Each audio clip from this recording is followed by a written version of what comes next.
Why is that not showing the thing? That's the real question. Hold on. Hey, there we go, it's sorted.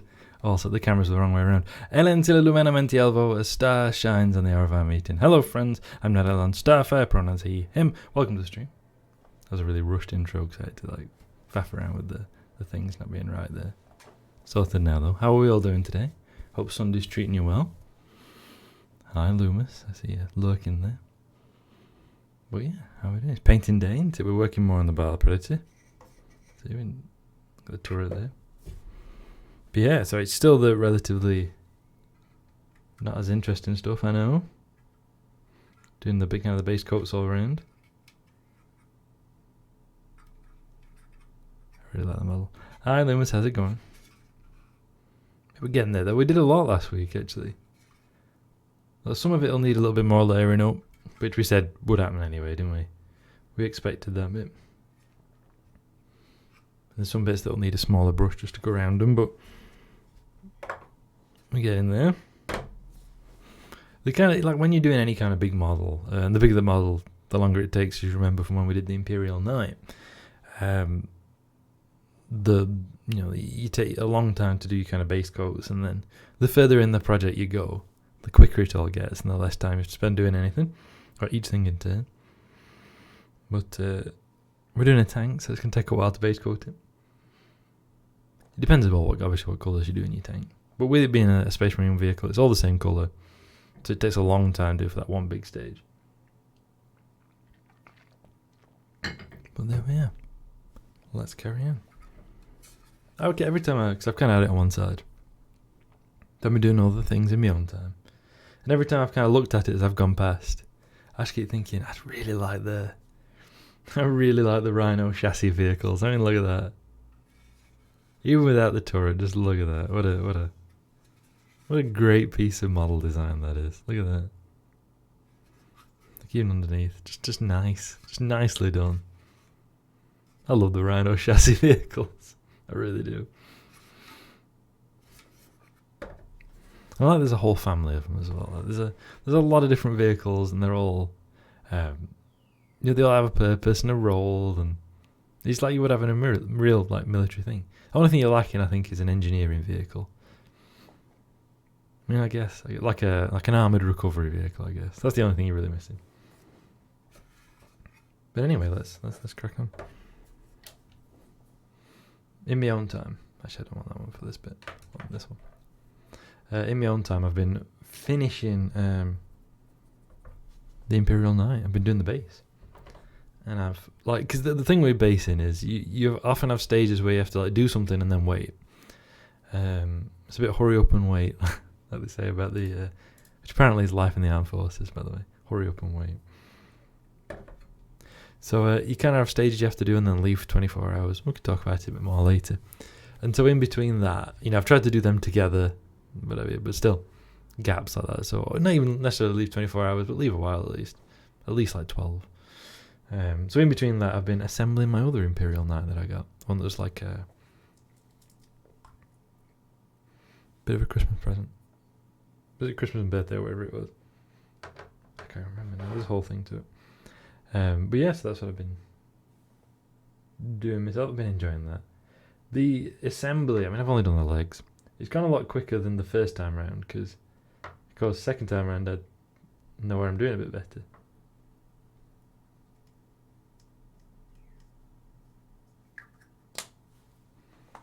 Oh.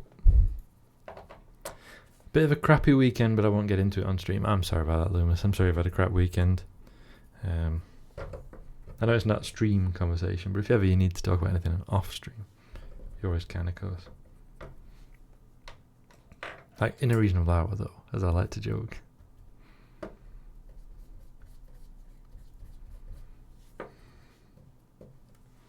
How are you doing? I'm fine, thank you. I'm alright. My weekend's flown, though, and I don't like that. It's absolutely flown this weekend.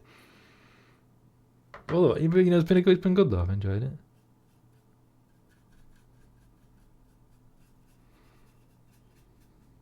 I had like a nice weekend. Why is that rattling so much? Yeah, I'm sorry you've had some issues, Loomis.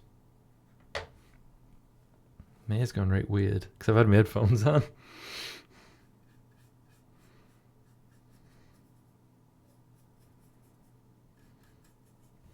I was just in Kira Chat's Discord watching Kira and Cell, Solaris, who's been in, has appeared here before, playing Sea of Thieves, which looks very fun actually. That's the kind of game I could get into. It looks like one of those games that's really fun with friends. I had any.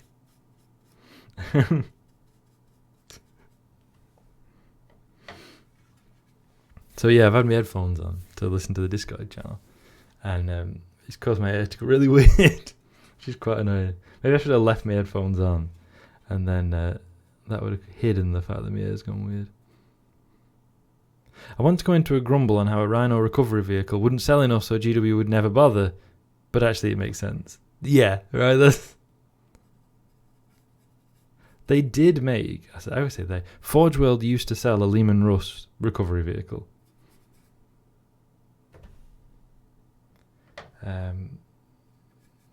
Space Marines are special forces, that's a job for their IG support units. I mean, basically, yeah, it's Chapter Serfs, right? Chapter Serfs would be doing the vehicle recovery afterwards. They might well have like a junior tech marine overseeing them or something, but that's for the Chapter Serfs, that's not Space Marines to worry about. Or like you say, like attached Imperial units. They have no... Space Marines are special forces, that's a job for their IG support units. They have no business having that kind of thing. I mean, basically, yeah. It makes sense in universe. Like, I would love to be a Rhino recovery vehicle just because it completes the set, right? Because you've got the Rhino itself, which is an APC. And I would imagine, I mean, we don't see it in universe, but or on the model. But I would imagine you could use the Rhino to transport goods as well.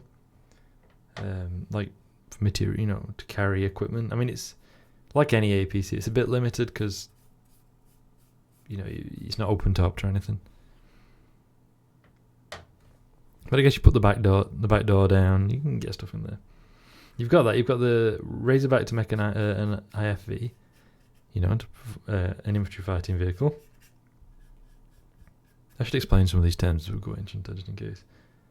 But an IFV is a vehicle that's designed to carry infantry into battle and then give them covering fire. Whereas an APC is more of a battle taxi or a battle bus, if you like, designed to carry them into battle or close to battle and then ferry them somewhere else as needed, not directly to engage the enemy or anything. The various forms of Predator are the Space Marine main battle tanks. The Whirlwind is a mobile artillery unit. Well, it's a mobile missile launcher, but mobile artillery. The Vindicator is an assault gun. The Stalker and Hunter, before they stopped selling them, were the AA versions. As an aside, I know that it was part of this, a bit of a furore, because they've stopped selling a few, or they've stopped selling a few of the older Space Marine kits recently. But I don't think anybody bought the Stalker and Hunter. Like, they were briefly popular in 7th edition when there was a lot of like flyer spam, in which case having an AA unit became like really important. That's the edition where you can fit an AA gun on top of an Imperial Knight. Like, it doesn't look very good, but it was a necessary thing at the time. That's what the meta demanded, I guess. Everyone's taking flyers.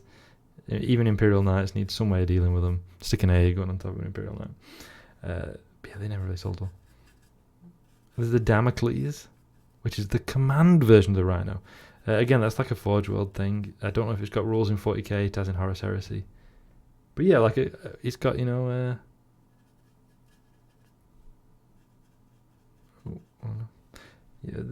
Damocles, it's got the extra sensors and radio equipment and stuff, or Vox equipment and stuff. It's a command vehicle, I like that. It's got room for maps and stuff inside. That's like real historical vehicles, they exist. So that's neat. Again, it's one of those things that wouldn't necessarily get a lot of game use, but I love that it's a thing they actually included, because that's a real vehicle that really, it's a real kind of vehicle that exists in the real world. So the only one you're missing, I say, apart apart from like an armoured resupply vehicle, I guess, if the ordinary Rhino couldn't do that, is your recovery vehicle, which, as we say, Space Marines probably wouldn't really be doing. Out of combat, sure, the serfs would do it, but in practice, the Space Marines would almost always be the spearhead of a larger force. There should always be some IG holding what they take, and those should have their support vehicles on standby to move up. Yeah, definitely, that's fair. That's a good point. You wouldn't expect the SAS to be fielding an armoured tow truck when the regulars have a company behind every SAS platoon. Yeah, absolutely, that's completely right. You're quite right there, Loomis.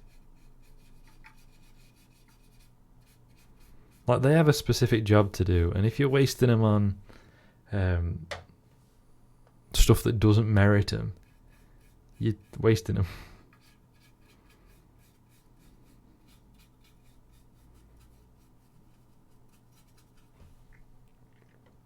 I actually thought one thing they should have done, GW should have done, when it came to kind of the primarisification of Marines, is introduce the new infantry, because they look good, they got better proportions, the single kind of loadout is actually better for new players, which is what Space Marines are primarily serving, aren't they, right?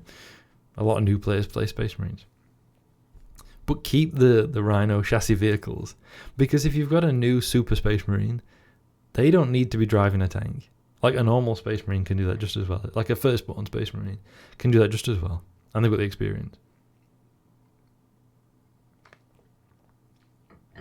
So to me, it would have made sense if that's a route they'd taken. But I also understand that, Space Marines are the best selling range. The more new stuff they can introduce for Space Marines, the better it'll sell,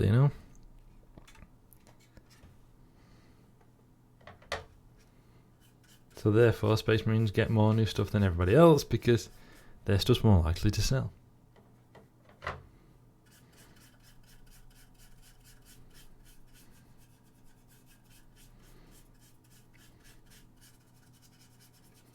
We were talking the other day, it's the unfortunate thing of capitalism, isn't it?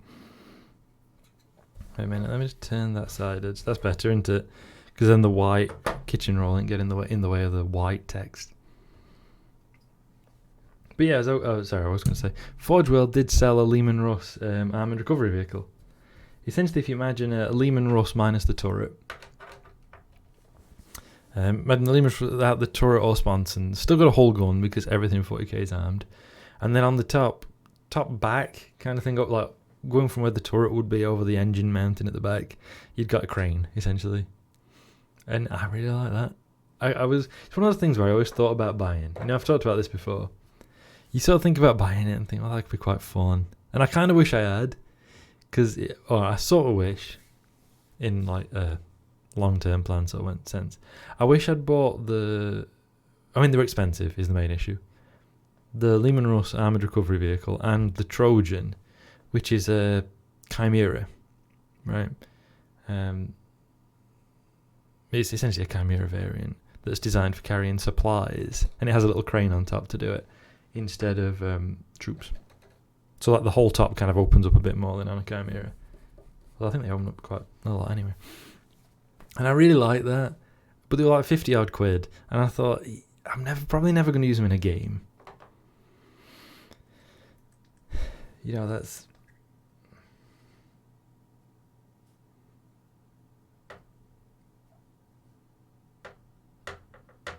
I'm probably never going to use it in a game, so essentially it'd be like scenery, right? Or army building, which we've talked about before, and it is something I've thought about a lot. It's like the army building side, should have essentially having like a recovery and supply company, and I still kind of want to do that. Which I think would be really fun. It'd be like very poor game-wise, but I think it could be fun to have your armoured supply company, and it'd be very characterful of the Imperium if you were like, these are logistics guys, but they've ended up in being put on frontline battle due to like a filing error or whatever. Like how classically Imperial would that be? Obviously you could then do scenarios like they get caught out, and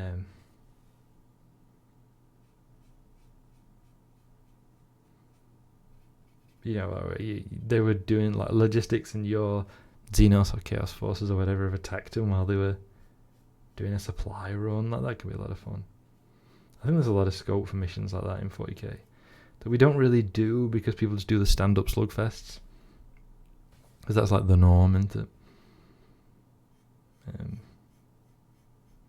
We've talked about this before, but I think it's definitely something worth discussing when it comes to 40k. Meanwhile, there's a few comments here I've missed. Similar to how Space Marines don't seem to have vehicles for mobilising their infantry. Like, yes, they have the Rhino, but that's for getting a fast response team across the battlefield. They don't have a Rhino for every squad. Meanwhile, the IG has the Chimera for battlefield combat, but they just have those regular old covered trucks to actually get the whole army from A to B. But like, Space Marines aren't going to slow boat across a war zone. When they've hit their target, they're going to be recalled to Thunderhawk or dropship station to be rapidly deployed to the next key target. It's not their job to camp in the field. Yes, absolutely. I know some chapters do have like Rhinos for everybody, but I don't know whether that's just they're the ones who like favour the armoured deployment. But even so, like you say, they're not going to be driving across a planet. They're going to be deploying from a Thunderhawk, driving in close, the squad's out, does their shooting or whatever. If they roll off the Thunderhawk, probably with the squad already in it, right? Drive to where they need to go, do their business, not like that.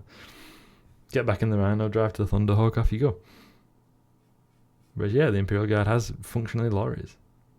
And there's different things. I mean, nowadays you got the Taurox as well, which is basically a lorry, which I really like. A lot of people hate the Taurox. I quite like it. I like it because it's ugly.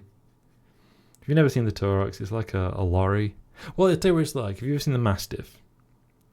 Which is a British version of an American armoured vehicle. It's an MRAP, right? Mine resistance armoured protected vehicle or something like that. Which is those like kind of ugly lorry things that it were designed, or were used a lot for counterinsurgency warfare in Afghanistan and Iraq, where you need to be able to like get around pretty quickly, so you can't use like an APC, but you also need the protection, so they're like an upper armoured lorry, really.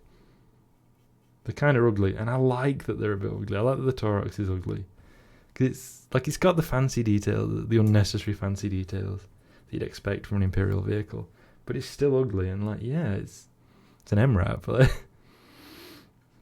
An Imperial Guard MRAP, they're not going to make it look nice. And that's basically Imperial Guard lorry. But they probably just have like normal lorries as well, like Loomis is saying. That we don't see, Perhaps something like the Goliath truck,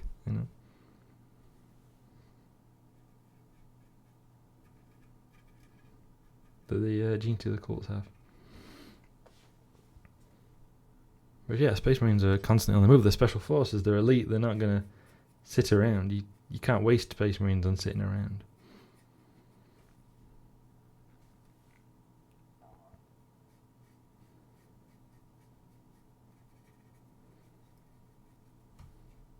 That's not their job.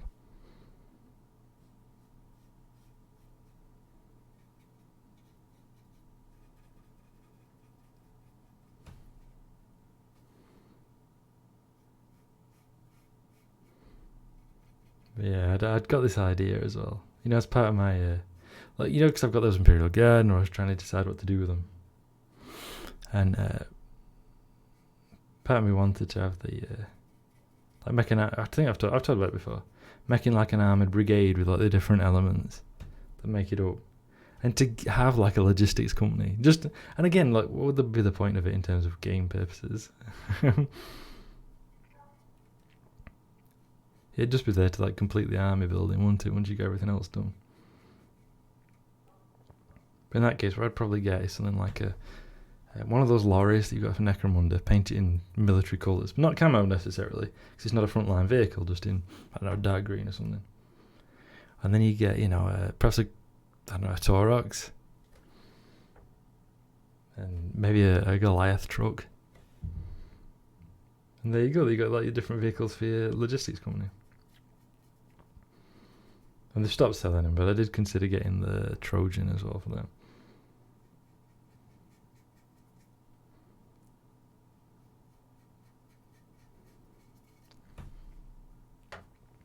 But again, you wouldn't really be using it in game unless you devised some way of doing it. So, like a fun project, but with so much else in way.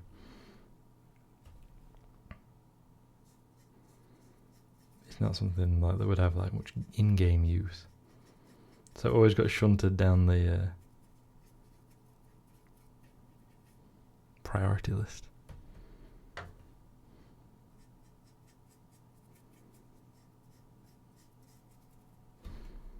I'm painting the suspension essentially. I think it was the suspension. Okay, here we go. It's one of those development of armoured vehicles again. But like suspension's something I think we take for granted. Like we've all grown up with every vehicle we've ever been in having suspension. So we don't even think about it. But like the early tanks didn't have it. Hold on. Oh, excuse me. That was a powerful sneeze. It's hurt me nose. That was it's made my eyes run and hurt my nose. That was strong. I don't know if that's a pollen thing or what. Is pollen bad, Lewis? You suffer way more than me.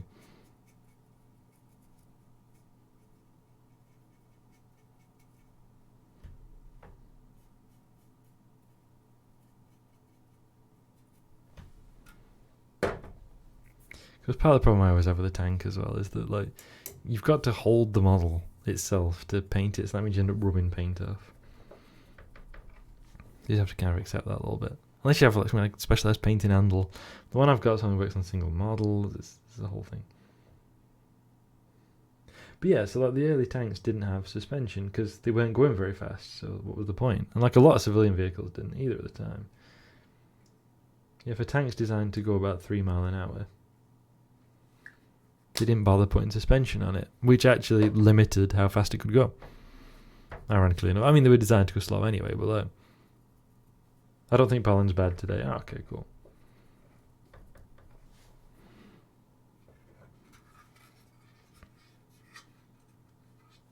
But still, you know, when they did start to develop ways to make tanks faster, a limiting thing was suspension. And there was actually a British officer who like messed around with I think he got a Mark V and he messed around with it. Like he fitted it with a kind of suspension. Like a really funky looking thing where he mounted the suspension on the tracks themselves, on the outside of the tracks. Basically the track plates were like fastened on by like wires or whatever. It's kind of like suspension. And he put a different I think a different engine in the tank, and he got its top speed up from like 4 miles an hour to 20 miles an hour, which is a big jump. I don't think pollen's bad today, but different kinds of pollen affect different people. That makes sense then, yeah. I just wondered why I'd suddenly done a huge sneeze.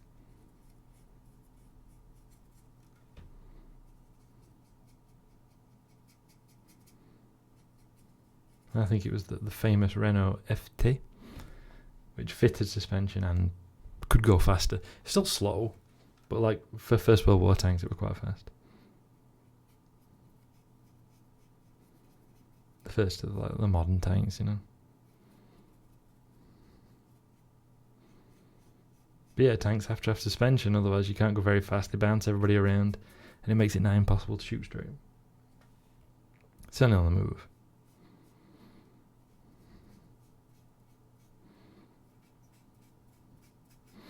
The British Army had this obsession with shooting on the move in the interwar period. Like there's like some old footage of like just lines of like these British medium Mark IIs driving along with the turrets all facing to one side, like firing off shots as they're cruising around. When they say cruising around, they're doing like 20 miles an hour or just cruising around the field, firing away to try and get better at shooting on the move. But it just weren't really possible. Like Second World War onwards, the armies started to get good at shooting on the move. And even then, it was like a post-war thing, like full gun stabilization and all of that. Probably conversions of Navy ideas. Yeah, I think you're probably right with that. Because we forget how much the Navy influenced tanks. You know, because when you're building a vehicle that's armoured and carries a gun, you turn to the people who already know about mounting guns on vehicles that are armoured. which is the Navy. Like the guns mounted on the first British tanks were Navy guns. They were 6-pounder quick-firing naval guns mounted on a land vehicle. They also came with an armor-piercing, well, a semi-armor-piercing shell as well. The shell they mounted or equipped British tanks with was what's known as semi-armor-piercing. So it's a high-explosive shell, but it's still got like a chunky steel core at the top. And they were actually anti-ship shells. Because ships are armoured.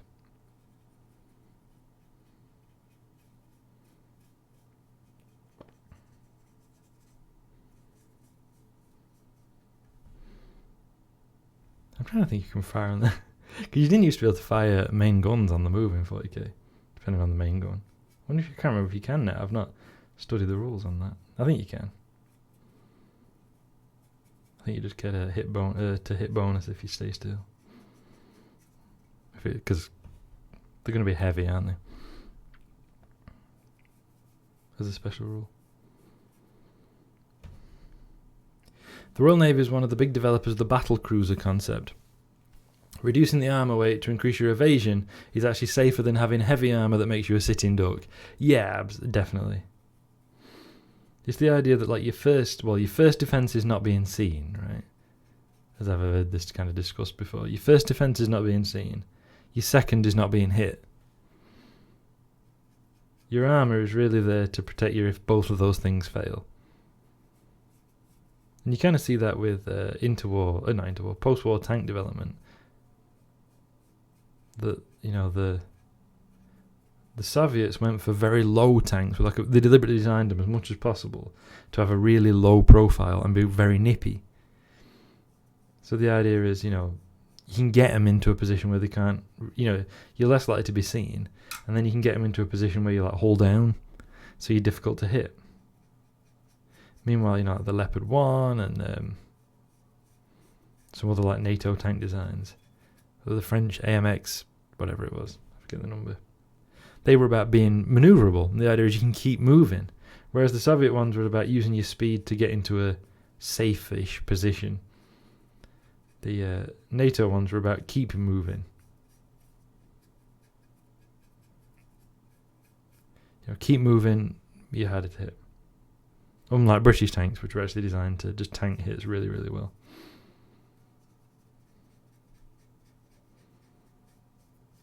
And they are very good at it. They've got some of the British tanks at the minute. The Challenger 2 has the best tank armour in the world.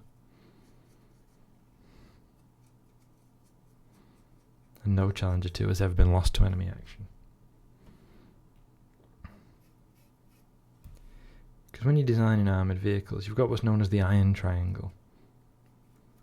That's your balance of manoeuvrability, firepower and armour. And you're always going to have to compromise. It's part of the thing I find that's so interesting about the design of armoured vehicles is that it's like, it's an engineering challenge and you've got to compromise somewhere. And it's normally done by focusing more on two of the three than the other one. Although there's been different attempts at solving it in different ways over the years.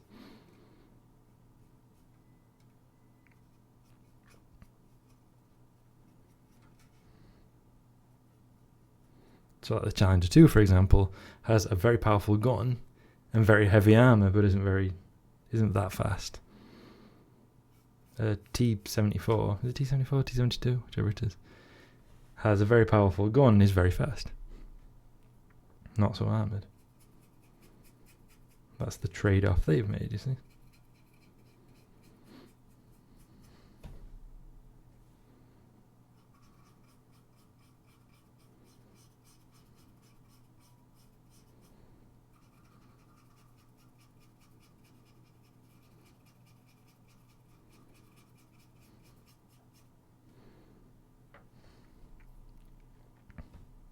Okay.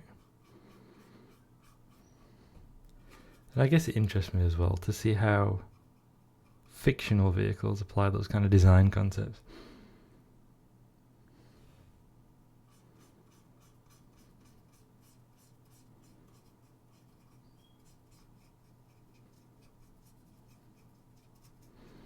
You know, Predators are relatively maneuverable. They don't have the most powerful guns, but they're maneuverable, and they got decent armor.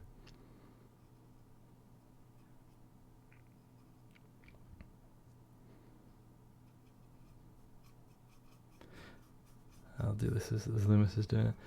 I was reading the other day about an incident where a Challenger 2 was disabled by a trench. By the way, I've said it before, but trenches are the best defense ever. They're just the best defense. Throughout history, trenches and ditches are just the thing. Don't matter what scenario you're in, just dig a trench, dig a ditch.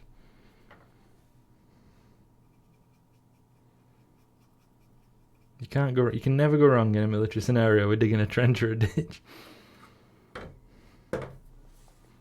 So I was reading the other day about an incident where a Challenger 2 was disabled by a trench, and an enemy infantry unit unloaded over 70 RPG rounds into it at close range.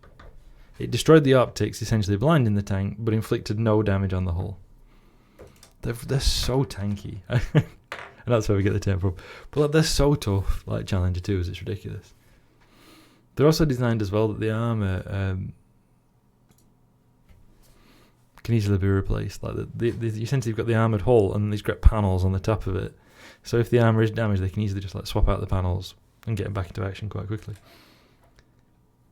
But yeah, that's how tanky they are. I think into something like a mine breached the floor below the driver's feet on a Challenger 2, but otherwise they've never even been breached by enemy action. It's something ridiculous like that.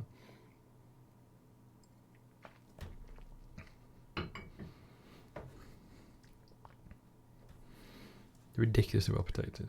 Because that's the design idea, right? The most important thing is that you're offering protection to the crew. It kind of depends how you see the role of your armoured units as well.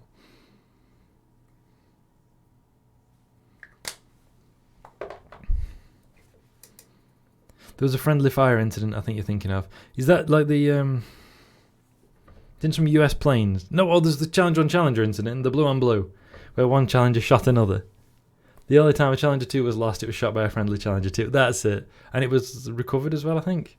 They were able to get it back running again. They didn't it knocked it out, but they were able to get it back up and running later. A remarkably well made tank, really. They're outdated in a lot of ways. But yeah, two Challenger 2s shot each other. I don't know why that makes me smile. But a really distinctive tank. Someone must have kind of panicked a little bit.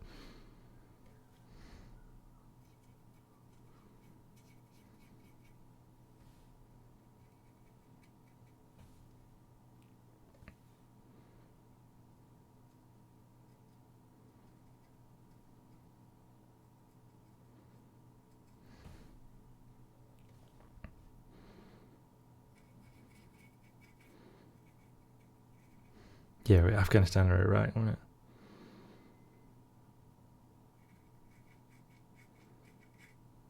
I'm not really sure, because this badge of Sanguinius on the front, it's got these loop-in bit. Iraq, pretty sure. Okay, cool. Thank you, Loomis. It's got all these loop-in bits around the actual image, and I'm not sure which of them is tank hull and which is loop-in bits around the image of Sanguinius. I think I've got it though. It don't matter if not, because I can just paint over it. Again, that's the importance of using thin layers. You can just paint around them.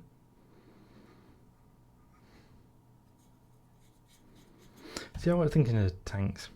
I watched a video the other day, and I have profoundly mixed feelings on it. And also the person who made it. So the video is about the myth of Mikhail Wittmann. I think I've mentioned him before. We've talked about him in general terms, I think. I remember mentioning him once. Who was this basically he was a Nazi German tank commander who was really famous. The Wehrabus, i.e. people who idolise the German armed forces, absolutely love the fella. They go on about him a lot, with all these tank kills, and there's a lot of calling him a tank ace. And firstly, there's no such thing as a tank ace. Because that's an idea to make an equivalent of a flying ace. But of course, in a plane, generally speaking, there's just you, right? So if you shoot people down, you do all these dogfights or whatever, that's what you did. But a tank's a whole crew of people, and you can't do it without each other. Which is why most armies recognise tank crews for achievements, not individuals. Like, after all, who do you recognise? Do you recognise the commander for commanding the tank, the driver for getting him into position, the loader for making sure that the right ammunition is loaded in time, quick enough if you've got to fire more than one shot, the gunner for making the shots? Who do you single out there? But one of the problems that the Nazis were having during the Second World War was that the SS were actually being outperformed by the normal German army, the Heer. Their units were just not achieving the same successes, the same kill rates and all that sort of stuff. And so they decided to run a propaganda campaign in Nazi Germany to try and kind of sell the idea of the SS being really cool and good, which obviously they weren't. And for that, or part of that, involved promoting the image of this SS tank commander called Mikhail Wittmann, and promoting him as this idea of like a tank ace. That he'd done all these cool things and knocked out all these Soviet tanks, and he'd 120 was it confirmed tank kills and all like that. And a lot of it is utter nonsense. Like they were making stuff up, exaggerating it, attributing to him alone what not only his whole tank crew had done, but the actions of like his whole tank company. Like 5 tanks, and their achievements were being attributed just to him. And there were all these like stories about how kind he was, how he, he'd, after a particular great success, and he was asked if there was anything that they could do for him as like a reward, and his only thing was to ask that, the Soviet soldiers who'd been injured in the battle received the best medical care. All of this stuff, right? But it's fiction. They were making stuff up about him, and he took part in it. He was a loyal party member. He was a handsome fella, blonde-haired, blue-eyed. Came from the right background, so they were promoting him as their like ideal of what the SS should be.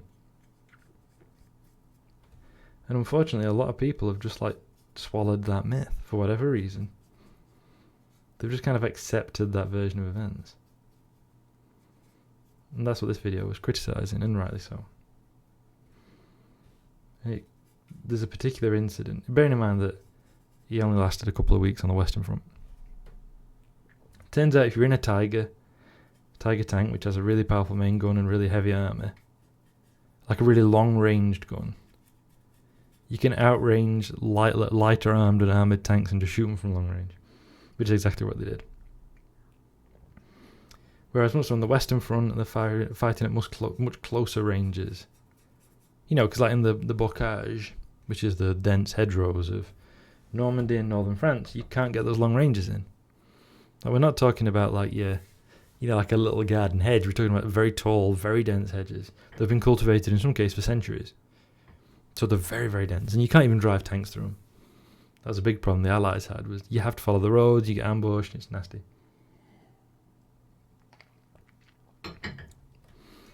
But there's this incident called the Battle of Villers-Bocage, which is a place in Normandy where the story goes about this, essentially the elite like British armoured forces being held up solely by Wittmann in his Tiger on his own. And the whole attack was delayed, and he knocked out like 20 tanks on his own. Just all this great like military stuff, except it's not true. Like, it's all propaganda. Like, yes, like 20 vehicles were knocked out, but they're mostly like half tracks, lorries. It was an advanced scouting element, not like the actual armoured column itself. He was spectacularly lucky, and the video goes into all the ways in which he was lucky, which is important to point out. Like, one of the tanks he attacked in this French village, the gunner had got out for a wee, so they couldn't fire back at him. Silly, he got his tank stuck, so they'd had to like maneuver around and turn it, which meant that a shot hit where the armor was thicker instead of where it would have done if they'd not having to maneuver because they'd got stuck and all this kind of stuff.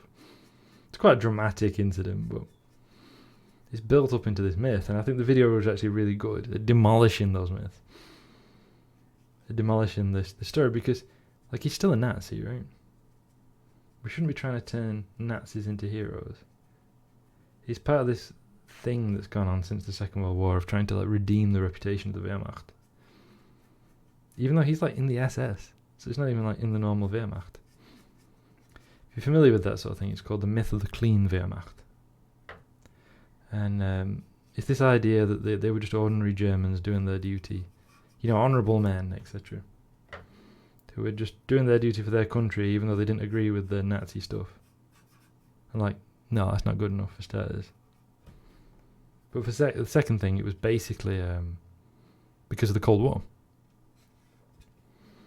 These Germans were actually really useful because they had experience fighting the Soviets. So a lot of like ex-Nazis were kind of rehabilitated because NATO and the US saw a useful ally against the Soviets. And they needed to kind of repair their reputation as well, because other NATO countries who'd just been fighting the Nazis needed to kind of they wanted them to like get used to the idea of working alongside Germans again. So that was kind of what was going on there. And these kind of ideas get taken up and run with. And so suddenly you're talking about how like war crime committing Nazis were actually not so bad, which is yikes. Yeah, it's an interesting video, but the problem I had with it, also I should add that Wittmann, by launching this like pretty much solo attack on the British forces, he knocked out a bunch of British vehicles, but he also tipped off the rest of the armoured column that the Nazis were much closer, which they didn't realise. And so when the main Nazi attack did come, the British were ready for it and were able to defeat it.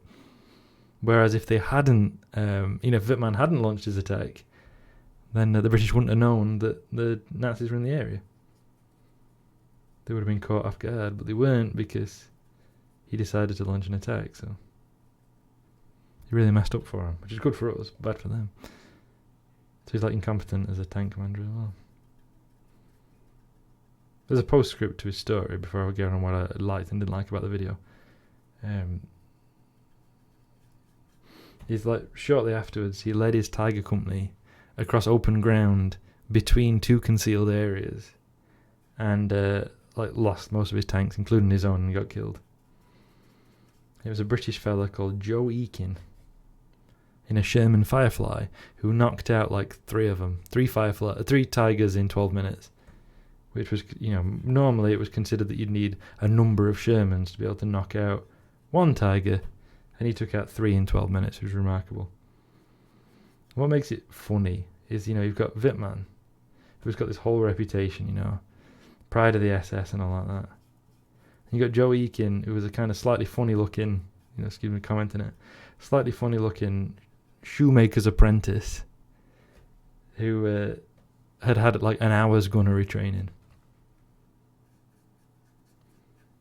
This Nazi hero of the Eastern Front with 120 confirmed kills, whatever it is, against a shoemaker's apprentice who had an hour's gunnery training. There's something very amusing about that. I think there's a lot that's amusing about that, honestly. But I like it.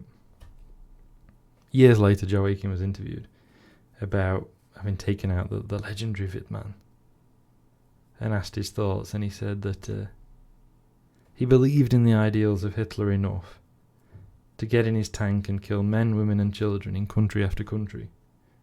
He may have been a hero to the Germans, but not to me. I like that. That's kind of like a nice little... No, we shouldn't hero worship these people because somebody thinks they're cool. But it should be obvious. You'd think it'd be obvious, but increasingly it's not. But yeah, so this video, all I'll say, it was by Laserpig, who I've never heard of before. But I just saw the title of like demolishing the reputation, the myth of Vitman or whatever. So I was like, all right, let's give it a look. And yeah, I mean, it's a bit over the top style, but it was fine. It wasn't too egregious. I mostly enjoyed it. I've looked into who Laser Pig is a bit, and I don't think I'll be watching more of the videos. I don't think so, but one thing that was really weird is a couple of times he went on like these little spiels about how historians aren't very good. Now, obviously, that didn't go down well with me. I think we all know that was going to be the case.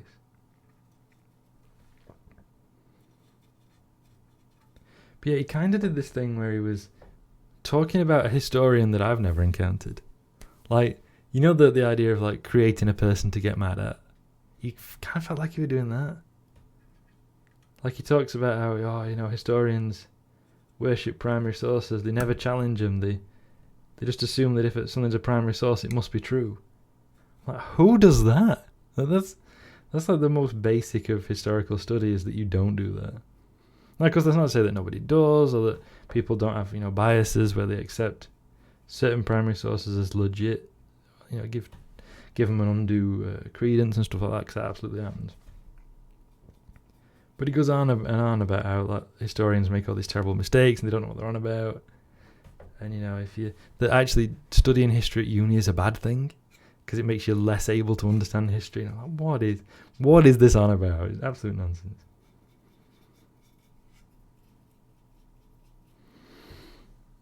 But then also praises some of the historians, so I guess they're one of the good ones.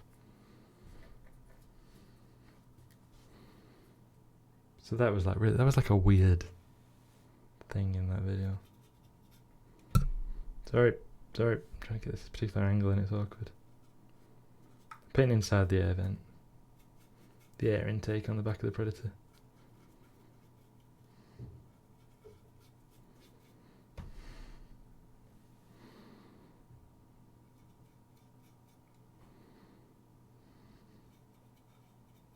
Because yeah, if you know, you probably know that I've got 2 degrees in history. And like challenging and analysing your sources is like the thing, right? That's the main thing that you do. Like obviously historiography is really important, but like one of the main things of being a historian is critically analysing your sources. Like maybe, I don't know, maybe he's misunderstanding some of the like historians' trade, I don't know. Because part of it isn't, like, often when you're looking at historical sources, people will say, well, is it true? Are they telling the truth? And in a way, that's almost kind of like missing the point. Obviously you look for like what corroborates it and how reliable it is and whatever, and that's like almost like a given. Like, of course you're going to do that. You don't really think about it. Because what you're really looking for is what that source tells you. Because even if they're like absolutely, a total Billy liar, a Billy bullshitter, if you like, that's still telling you something. That's more important in a way than like what they're actually telling you is why. If somebody's making up complete lies about something, say for example Procopius, who was a really important historian for the 6th century. He was an Eastern Roman. I studied Procopius for my BA dissertation. And he was essentially like the official historian for the Emperor Justinian. And he wrote, what's it called?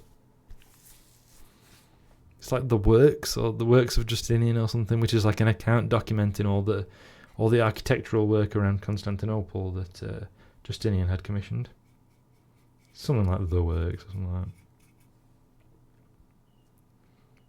Then there's he did the official accounts of the wars against the Vandals and against the Goths. Vandals in North Africa, Goths in Italy. And he documents all of this.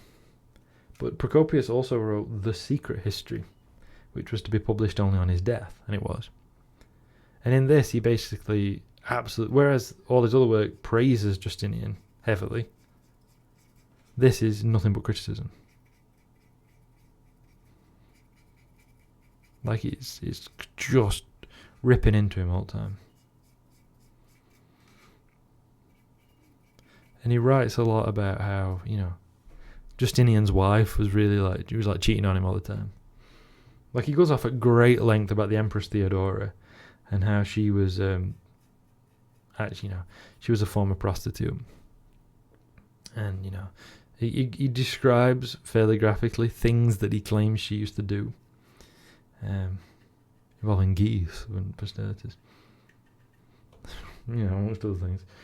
And how, even after she was Empress, she was still doing that kind of stuff. And, Justinian knew about it, and, he was such a weak character, he, let it happen. Now, the question is, and by the way, Procopius does go on at length about this Empress Theodora. It almost feels like weird, erotic fiction. Creepy erotic fiction about her. Anyway, she probably is. But the next question then is he telling the truth? Or is he deliberately trying to discredit the Emperor and the Empress? Well, we don't really know. We can't really know. It feels exaggerated. A lot of what he writes fits into what they call invectives, which is a kind of, almost like a trope. Sort of like a stylized way of criticizing a ruler. There's certain things that you would tick off, that you would say, they don't give money to the poor, and they rob churches, and they take money off widows, and these kind of things that formulaic. So a lot in it fits into that. And the other thing is, you've got to say why. Why did he do it? So these are the more important questions than is it just true. You ask those questions and say, well, why did Procopius write like this? What were his reasons for being so critical? Why did he want to depict the Empress like that? Why did he want to make Justinian look bad? They, historians, questions as much as anything. Because a lot of the time when you're dealing with history, you don't and can't know.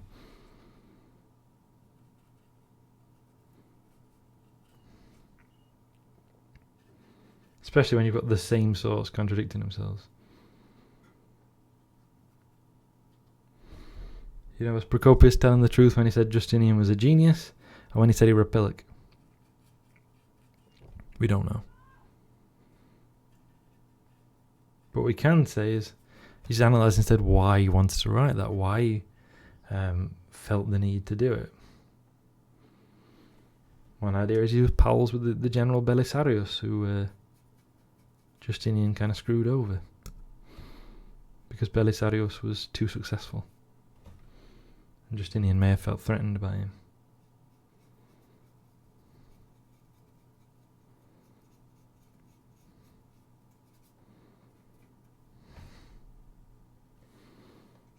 Questions like that, which is what the historian's trade is really about, rather than just, well, is it true? I remember when I was doing my MA, you had to present your dissertation to this MA conference, which was very fun, actually. I really enjoyed it. Best mark I got at uni as well, actually, was presenting my stuff to the MA conference. And you had to have a Q&A session afterwards, like a proper academic thing. And I did all my presentation, I finished, and I had these questions, and this bloke, this really surly, I'd say he were older than us. I guess at the time he looked like a much older man to me, I don't know. I was only 21. 22? 22. So I don't know how old he really was, but he seemed old to me. Really miserable, really surly Scottish fella anyway. And he said, he asked me some questions about Gregory's reporting of miracles, right? And, what miracles were happening in the Church of St. Martin. And I talked about how, Gregory, so this is great when I say Gregory, it's Gregory of Tours, who was a bishop in 6th century Francia, so that's modern day France. And he wrote a number of books. I've mentioned him before. He wrote a number of books, mostly about miracles, but he also wrote his 10-volume, which is actually, it's like yay big. Wait, hold on, like yay big. The Histories. A lot of modern translations call it History of the Franks, which is actually the wrong title. But I mentioned he's talking about miracles and how he's got every reason to do it, right? He's the bishop of the Church of St. Martin. If he can talk about miracles happening in St. Martin's Church, that's a good thing for him. That makes St. Martin look good. It makes the church look good. It makes people more likely to donate money to the church because, it's effective. St. Martin will show you a favour or whatever, right? And of course, the question isn't really, is that true? Are those miracles real? It's that Gregory seemingly believed they were real, right? Sorry. Whenever I'm doing funny angles, I keep doing that. I'll try and stop it. The main thing is that Gregory believed they were real, or Gregory acted as though they were real. And so you're asking yourself, well, why did he promote these ideas, etc.? And this fella just said, so he was a liar, like that, in this really intense way. I was like, well, no, we don't, we've got no reason to think he was lying. He probably believed that these miracles are true. The fact that he had every incentive to believe they were true is another issue. Because of course he did, right? It suits his purposes to believe the true. If he'd got doubts, and remember, not always, but sometimes churches or can be quite strict about what does or doesn't class as a miracle and things like that. But they can also be very, very loose with what is a miracle. And it's all about whether it's useful or how useful it is for there to have been a miracle. And that's what we see with Gregory, Almost don't matter whether he thought they were true or not. He has incentives to believe they were true. And so he does. He wants the Church of St. Martin to look good. He needs there to be more miracles, so when somebody says there is one, we're just accepting there's a miracle.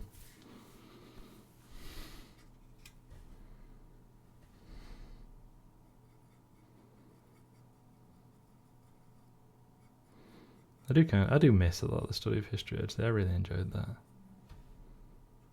It's what I wanted to do for a living, for a job. It didn't work out, of course, as you know, possibly as a result of classism, we'll never know. But I really enjoyed it. I just really love history. I know a lot of people don't like it, or they say it's not worth it, because, focus on the future. But to me, just the study of the acquisition of that knowledge itself is worth it.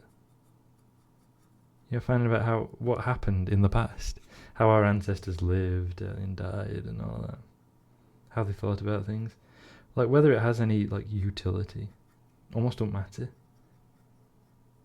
What matters is that there's stuff to know, right? There's stuff to discover.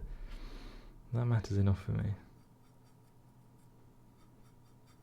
But then if you want to be more practical about it, I do believe there's a lot of utility in not repeating the mistakes of the past. And I think it gives us a greater sense of common humanity as well. When we see how people who might live 1,000 years apart have those similar thoughts or feelings. And sometimes when you are studying history, you'll come across some source or some reference, and you do suddenly feel that real connection. You're like, yeah, there's some humanity there that really comes through, which is a remarkable thing anyway.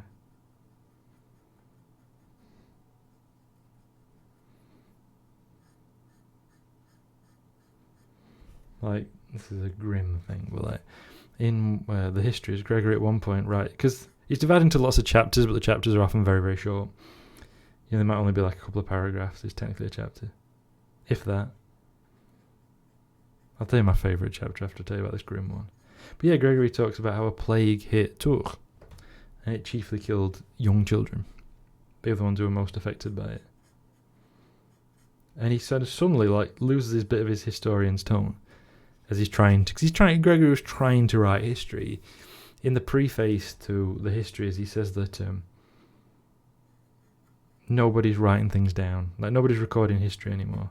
So even though he doesn't believe he's any good at it, he's got to do it because nobody else is. Somebody should be writing stuff down for future generations. And if, nobody else is, then he better do it. Which is quite interesting. He's not actually any good at it, but he hopes he'll do a decent enough job.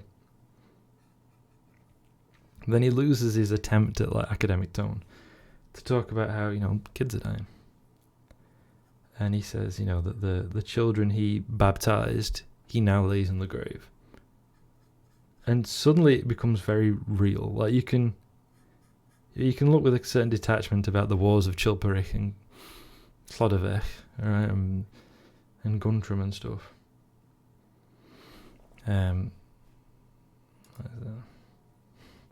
Hi Layla42. Sorry, Nightbot got you there.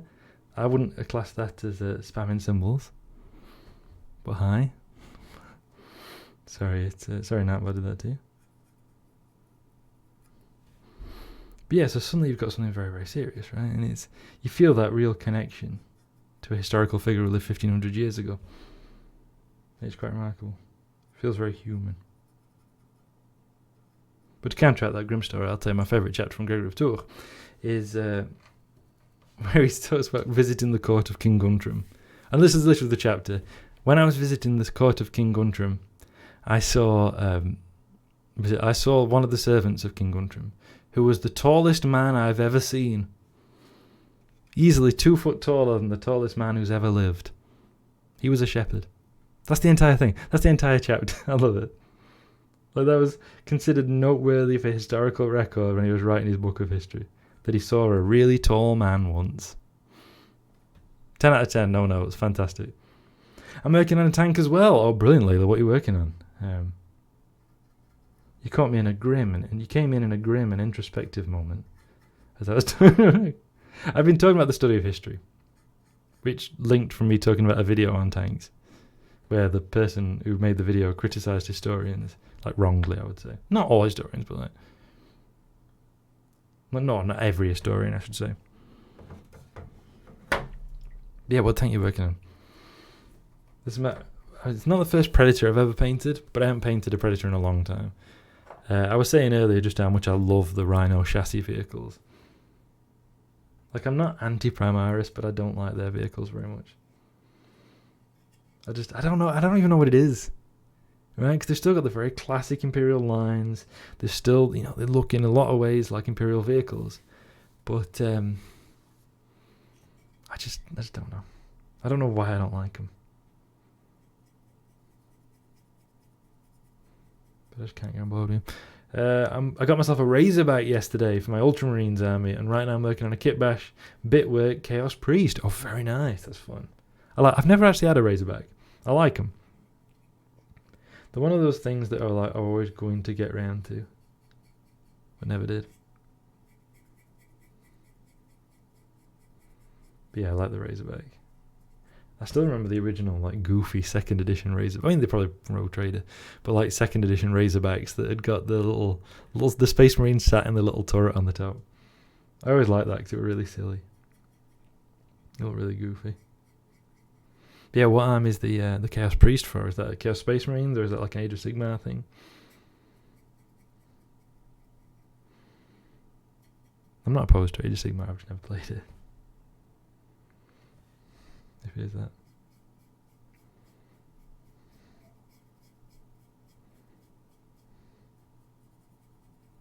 Yes, it's going to need a few of theirs. That's quite roughly.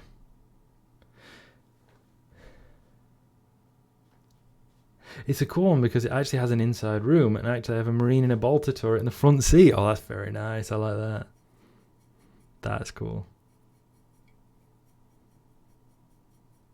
That's nice. I like how the Rhino's got the detailed crew compartment. Not crew compartment, passenger compartment.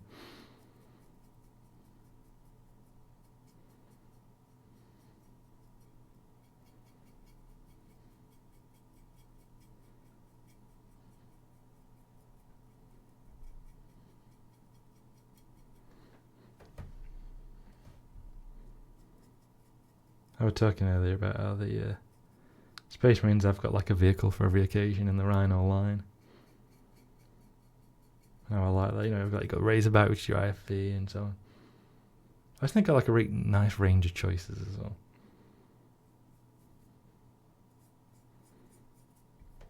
I really want, though, I tell you what I do really like. The Deimos pattern Rhino vehicles, like the Deimos Predator and stuff. I really like them. I'm going to have to get some. Like, I've got one of the original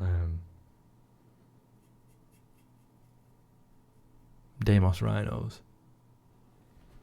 You know, I said they're called Deimos rhinos now. The one when I got it was just a rhino. And I really like the Deimos ones. I think they just look really cool, and I love the round hemispherical turret on the Deimos Predators, you know, for the Horus Heresy stuff. I think you just use them for 40k as well. But I really like them. I'm just starting out, so I only got the tank and a dreadnought. Oh, very nice. That's a good start, that. I love dreadnoughts. Is it the... Which kind of dreadnought have you got? Because I've not got any of the... Is it Redemptor, the new ones? I've got an unassembled Contemptor that I got in the Horus Heresy starter set. And I've got a couple of the older boxy dreadnoughts. Two of them. It's the one that's in the Leviathan set. Oh, very nice. Yeah, that's cool. Ballistarius or something like that? It's called something like that, isn't it? I like that. That's cool. I like they've given the new dreadnoughts like proper legs. You know, because the older... Is it a Ballistus dreadnought? Thank you. Yeah, because as much as I love the older dreadnoughts, they've got such stubby little legs. You wonder how they can get about. Whereas the new ones have got like proper articulated legs and they look really nice.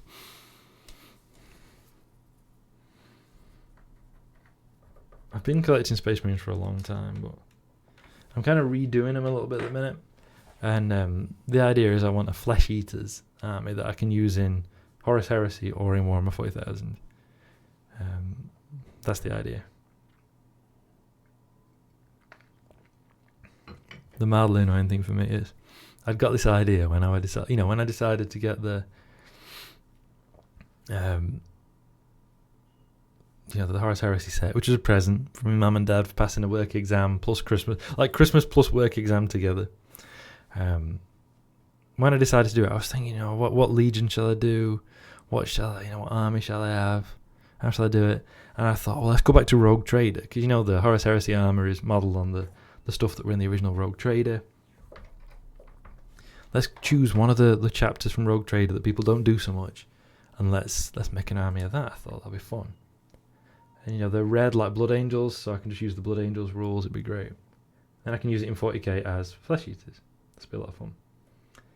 And I thought, yeah, this would be great, and I'll be able to do that. And loads of other people have done it as well. So there were me thinking I was going to come up with something really cool. And, a bit different.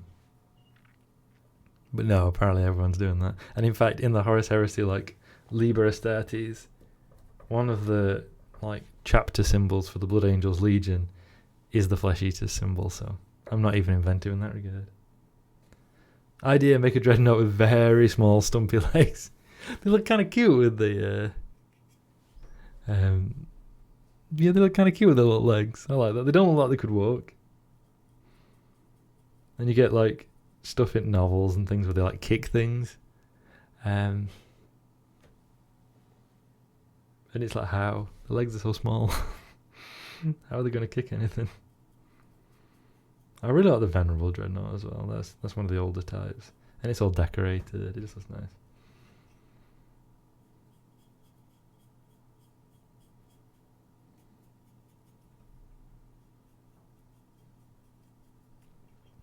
I always feel a little bit conflicted about stuff like that. Because it's a tank in battle, you wouldn't have the hatches open with the ammunition in. But I also like to paint the ammunition. I don't, they've got that detail in. I don't want it to be, ignored.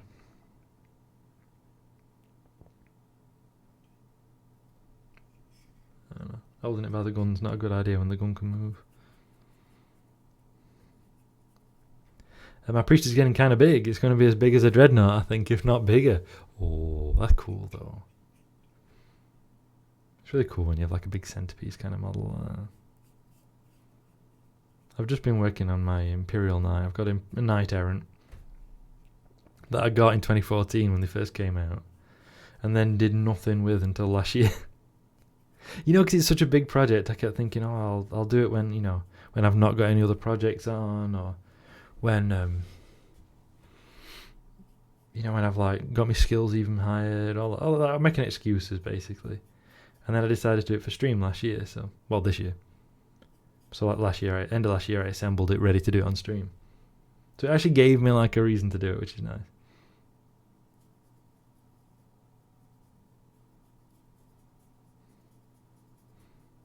But that's like a really big model, and everything takes like way longer than you think, doesn't it?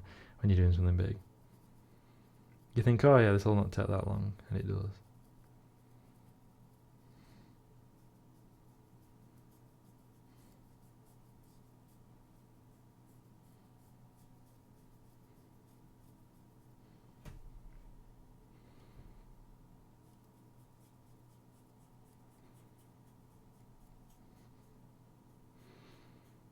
One of my problems though is I'm constantly like seeing stuff I want, like coming up with plans for it, and I'm like, oh, I could do that, I could do this, I could do all this.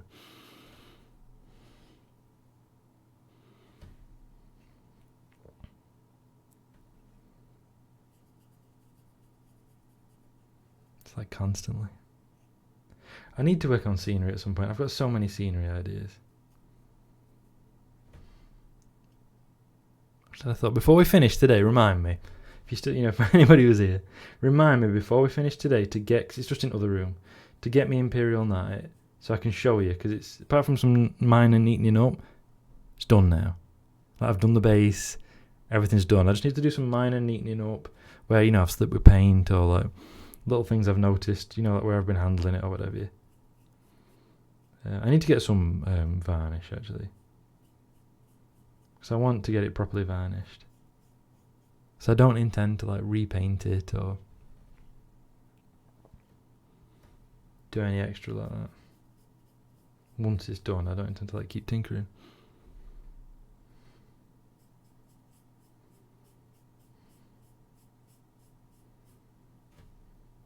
That's one of my problems.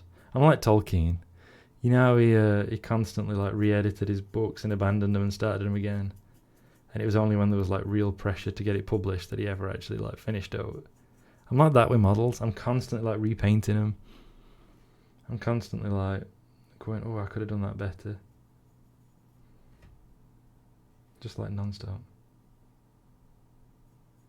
So I need at some point to like choose a finishing point and go, right, no, that's it. I'm going to varnish it. It's done.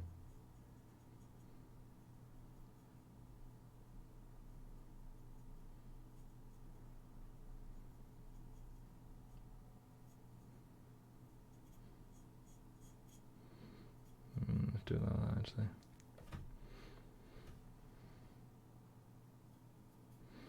That's my like weakness, is that I'm constantly like changing it, and editing it, and altering it, and going like, oh, but what if I can do it better in future? It's why I've like never finished any of the armies I've started, because I'll do so much, and then I'll end up like redoing where I've already done. You know, because I'm not completely happy with it. And it might be fine, but I'm still kind of going, oh, well, I could have done that better. But the Imperial Knight I'm happy with. There's always stuff I'm going to see and go, well, I could have done that differently. But I need to have a point and be like, no, that's enough.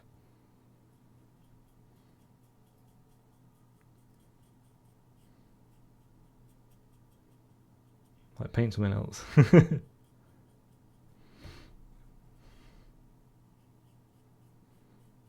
I think it speaks well of like the hobby in general, though, that you can have so many ideas and want to do them so well.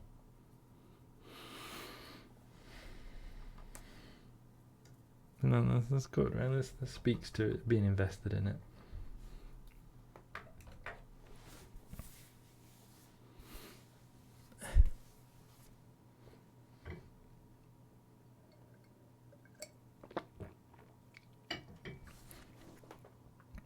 Let's have a look.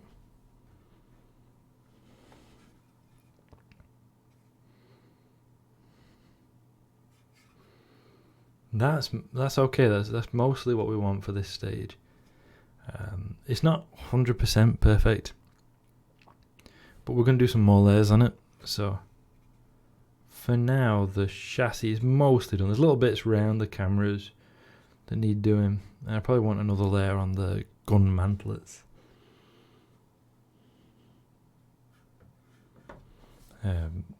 But the chassis is mostly done. We just need to work on the turret. And then the next step, because this like the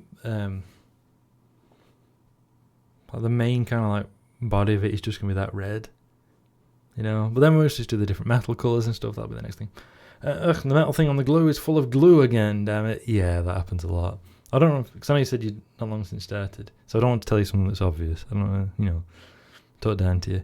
But you know when you've done your gluing, try and bang your glue onto the surface. So like I just need something to demonstrate with. Like imagine this is your glue. If you just like that, what that helps do is that helps shift the glue back down into the bottle. Which again, sorry if you already know that. I can't remember where I learned that technique. My dad, I think. Where you know, just when you're done, just bang bang. If you ever see me glue anything, which I have done on stream before, you'll keep hearing that. Cause unfortunately, this mic will pick it up. It's constantly banging on here. But that's what I'm doing. Trying to dislodge the glue so it doesn't dry in there. Cause it's such a pain, isn't it? When the nozzle, I guess, the nozzle ends up full of glue. Thanks, that just unclogged it. Did it work? Oh, brilliant. Oh, I'm glad of that. I'm glad I could help with that. Techniques. Learn from frustration, I think.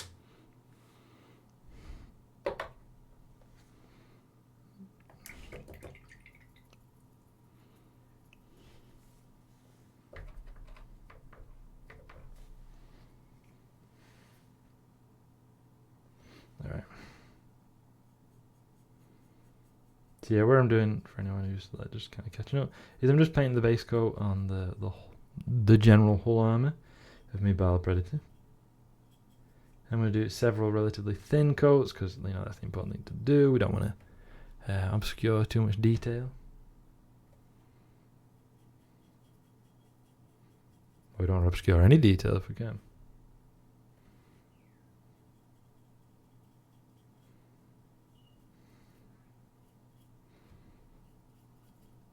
I love the design of these vehicles, I really do. It's just like really good sci-fi tanks, you know? I know I keep going on about this. Watch me do a Deimos Predator on screen and stream and I'll never show up, will I?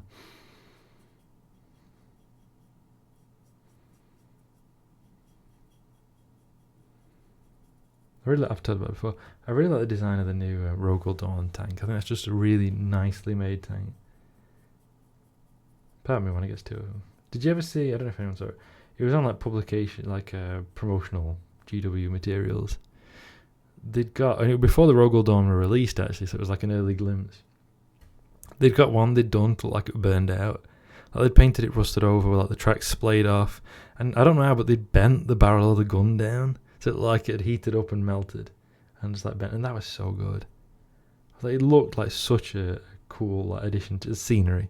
I mean, I wouldn't pay 60 quid, which is the cost of the Rogel Dawn, to make a scenery piece, honestly. But still, like the way they do that, I need to get it at some point, probably second hand maybe. Either off eBay or maybe like if I go into a model shop somewhere that sells second hand models and get like, I don't know, a Lehman Russ or a Chimera or something. Maybe even a Torox.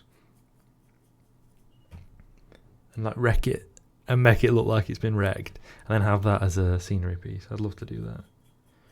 Many years ago, and we are going back some, in like White Dwarves and on the gaming tables at Warhammer World, they used to have like a wrecked rhino that someone had done. I think there was a wrecked Chimera as well, where they'd done was like a, you know, like scene, you know, like a cover, I guess, like a wrecked rhino and a wrecked Chimera, and the wrecked rhino used to appear in White Dwarves and stuff, and they actually then made a scenery version. I think it was called like Imperial Battlescape or something. I don't remember. I bought it though, because I thought they might stop selling this at some point, and they did. So I'm glad I did buy it. And it's essentially it's like a few trees, some churned up ground, a little like danger minefield sign, and the like the hull of a wrecked rhino, and it looks really good. It's like missing its doors and tracks. It's like half buried in the ground, and I love it. I'm gonna get around to painting that at some point. I might even do it on stream, I don't know. I feel like it could probably be a bit tedious if I did it on stream. Because you're going to have a lot of me just painting the broad scape of it. But I don't know, maybe.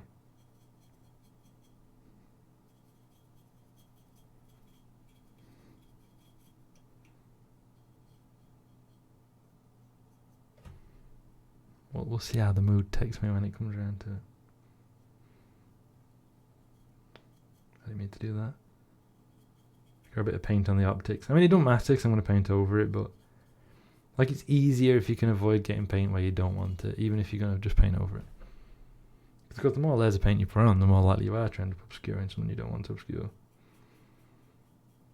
Even though I'm always saying painting is an additive process, don't worry about it. I still don't necessarily want to.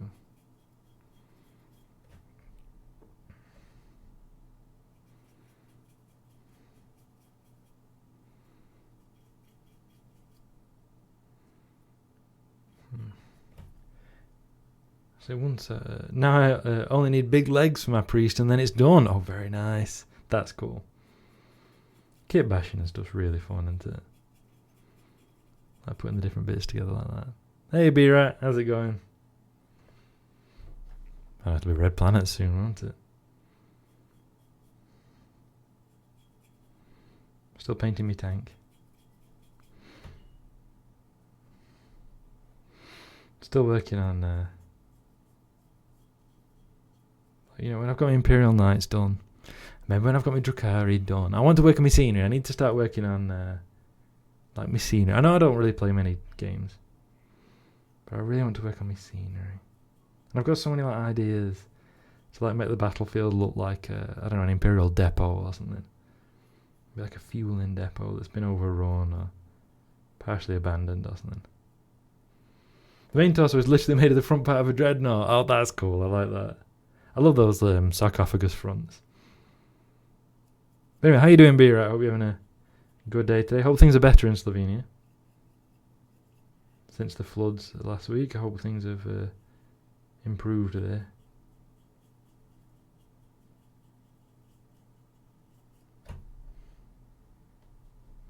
No more rain for now, been pretty sunny, that's good. That's good.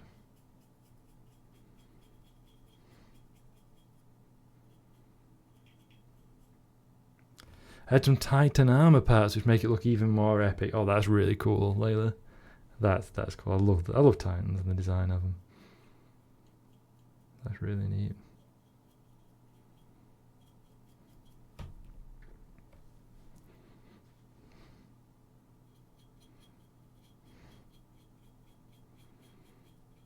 Whenever I think about where I'm going to like paint on stream, I always think about what's going to be like interesting, and I think, oh yeah, Predator, that'd be really interesting. And then I forget that like most of it is going to be this. There's going to be big like lengthy bits of me just like doing the same colour to like large parts of the model. I never think about that. I mean, eventually I'll do something else. Don't know how long this will take. Maybe I'll do like a character model next. Would that be interesting? Just like a character. Because we've done like line infantry, which is fine. We've done a couple of vehicles. We've done like a super heavy vehicle. We're doing a normal vehicle right now.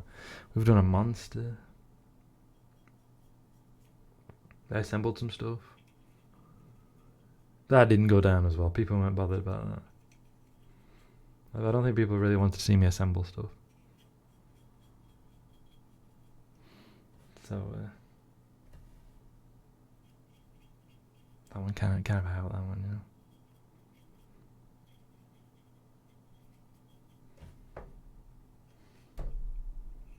And I guess maybe if you were doing something, anyway, I was gonna say maybe if you were like assembling something really cool, like a Titan or a Knight, maybe. I don't know.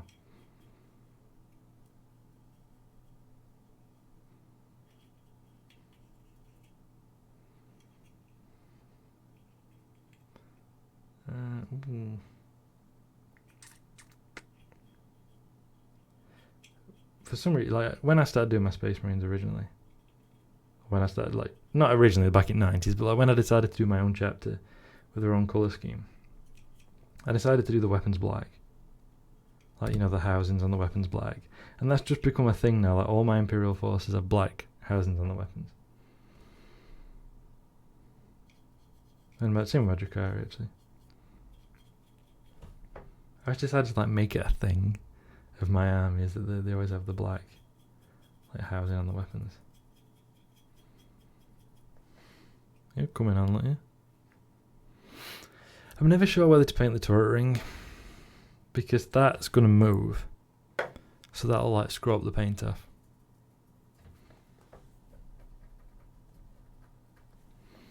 So I'll do some of it, but I don't think I'm going to do like a lot of it.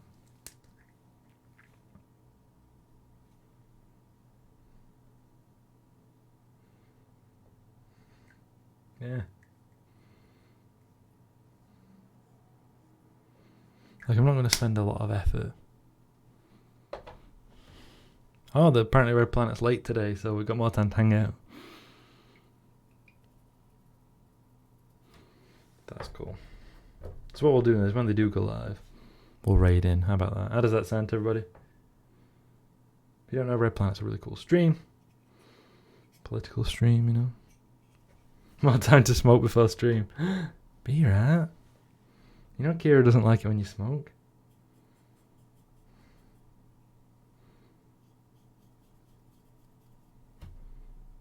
Yeah, Loomis, if you're around, will you just give Red Planet a shout out for me, if you will? If you're still here. It's a free country. Well, that's true, actually. That is true. So I guess you're now actually in. When I say Kira, by the way, I'm referencing the streamer Kira Chats, who's my favourite streamer who isn't currently in chat. And she, you know, she doesn't like people smoking in chat, so. But like, I guess I'm not Kira, so. But then I don't blame, you know, I don't put it past you, B-Rat, to like dob me in, and to like go reporting to Kira. Well, now lets us smoke in his chat. You know, if I next time I'm like, Kira doesn't like it when you smoke. If you're then like, well, we ain't seen his chat, you know. No, don't stop us there. He's a Hippocrates. That's what I'm expecting. I did it in like sullen voice. I guess I should really have done it in Kira's hydration reminder voice, you know. But I can't do it. I can't do the hydration reminder voice. So I'm not going to violate the sanctity of a safe smoking space. Alright then. I believe you. If anyone asks, I'll say there's a smoking section in the chat. Do you remember the places used to have that? Like, you'd go in a restaurant, you know, we're talking many, many years ago, going back to like what, early 2000s. And like, you'd go in a restaurant and you'd look around for seats and there'd only be a couple next to the smoking section. You think, oh, I don't want to sit there. Yeah, I don't want to get all this like second-hand smoke. It's in the outdoor patio. That's it. Yeah, you're just having a smoke on the outdoor patio. The chat.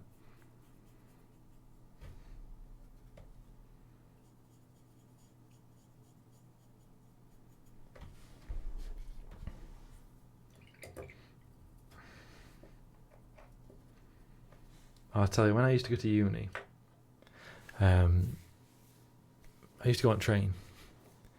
And the train I used to catch had come a long way. Like, I weren't necessarily going a long way, but the train did like a couple 100-mile journey, you know. And it's at Geraint Station, and I'd get off. And there'd be lots of people getting off and, you know, waiting to get on to go back to on a long journey. And as soon as people got off the train, they'd be lighting up cigs, you know. They'd kind of have them in their hand, right? They'd have a cig in their mouth, lighter in their hand. So as soon as they stepped onto the platform, they were lighting it. And there were also all these people waiting to get on the train, and they knew it was going to be a couple of hours before they could smoke again if they're going all the way. So they were like getting like a last cig in before they boarded the train. And so the platform were just an absolutely haze of smoke. So I'd kind of like hold my breath and like walk past all these dense clouds of smoke, and your eyes would be stinging. So when they banned smoking in stations, oh, I was so relieved. It made it so much nicer. Having so many skull and nurglish details is heckin' amazing. Searching stuff out of the big bit box in my nearest shop was so worth it. Oh, that's great. I love stuff like that. I need to sort out my bits box because it's like a right mess. Like it's divided into like Warhammer and Warhammer 40k, but it's still like a right mess, and I can never find out what I want. That's great being able to find out all that stuff. I love like adding little details and little bits. Really fun. I remember I was in Belgrade, Serbia, a year or something before COVID, and the tables in the hotel bar had "You can smoke here" signs. It was entirely indoors. Oh, I guess he originally said Belgrade. Yeah, Belgrade. Is that in Slovenian, Bira? Is it Belgrade? Oh, that's really interesting. But yeah, we say Belgrade. Yeah, I can't imagine smoking indoors now. I got my Bitbox yesterday and I already filled it completely. They fill up so quickly. Like I used to have like I don't like, you know those things that they have for like DIY, for you to like be putting screws and, you know, sorting different sizes of like screws and nails and whatever. I used to have one of them and I just like filled it very, very quickly. Thanks, Loomis. Thank you for that. Yeah. But yeah, that's what we're going to be raiding in a little bit. Assuming we've still got enough people whether you're doing it. That's in all the Yugoslavian languages. Yeah, so is it Beograd? Is that how you'd say it? I'm probably applying a little bit of a Russian twang. But that's... yeah, that's interesting. I mean, it makes sense. Like, you can hear Beograd to Belgrade, can't you, like this? Yeah, that's interesting. I love learning languages. Like, I never understand when some people go on about, oh, why do the people in this country talk like that? Or, you know, even just differences in vocabulary. Like, there's jokes. But then when people are like, you know, when they speak the same language in different countries, and they're like, oh, I don't... You know, why do they call them X when we call them Y? They're wrong. Like, I don't like that. Like, let's embrace the linguistic diversity. I know, by the way, obviously it's jokes, and that's fine. Like, when you're joking with friends or whatever, that's fine. But when some people do it, like, genuinely get, like, get right affronted that people in another country pronounce a word differently or use a different word, I don't like that. So let's just embrace the linguistic diversity. That's nice. That's a good way to pronounce it. Oh, thank you, Bira. I think Belgrade actually comes from an older Slavic version, Belgrade, White City. Beograd being the modern Serbo-Croatian version of it. Oh, thank you. That's really interesting. I love learning about etymology. Yes, I am a nerd. Why do you ask?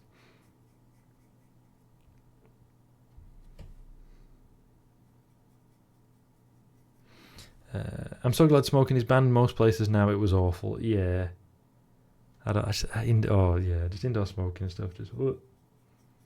See, my grandma, both my granddads and one of my grandmas were heavy smokers. My granddad died at 50, by the way. My other grandparents had strokes in their 60s. So, you know, not a good thing to do. But they were heavy smokers. They all smoked Part Drive, by the way. Was the brand of cigarette they used to smoke. But before that, my granddad used to like to smoke the Senior Service, which had like navy patterns on it. Because it was, you know, senior service in British usage refers to the Royal Navy. But yeah, my grandma and granddad used to go outside to smoke, and they never told us when we were kids. Like they'd just be like, you know, I'd say, well, where's my granddad? Or where's my mate? Because he used to call me, you know, where's my mate? And they said, oh, he's just gone outside. Like they never even said he'd gone outside to smoke. They like tried to, even though they were heavy smokers, they always tried to like hide, you know, make sure we didn't pick it up, which is quite good. Oh, very good of them, you know. So there's a fly. Now I'm thinking of that song. It's Istanbul, not Constantinople, and it's nobody's business but the Turks, or however the lyrics went. Yeah, that's good. Yeah, that's true.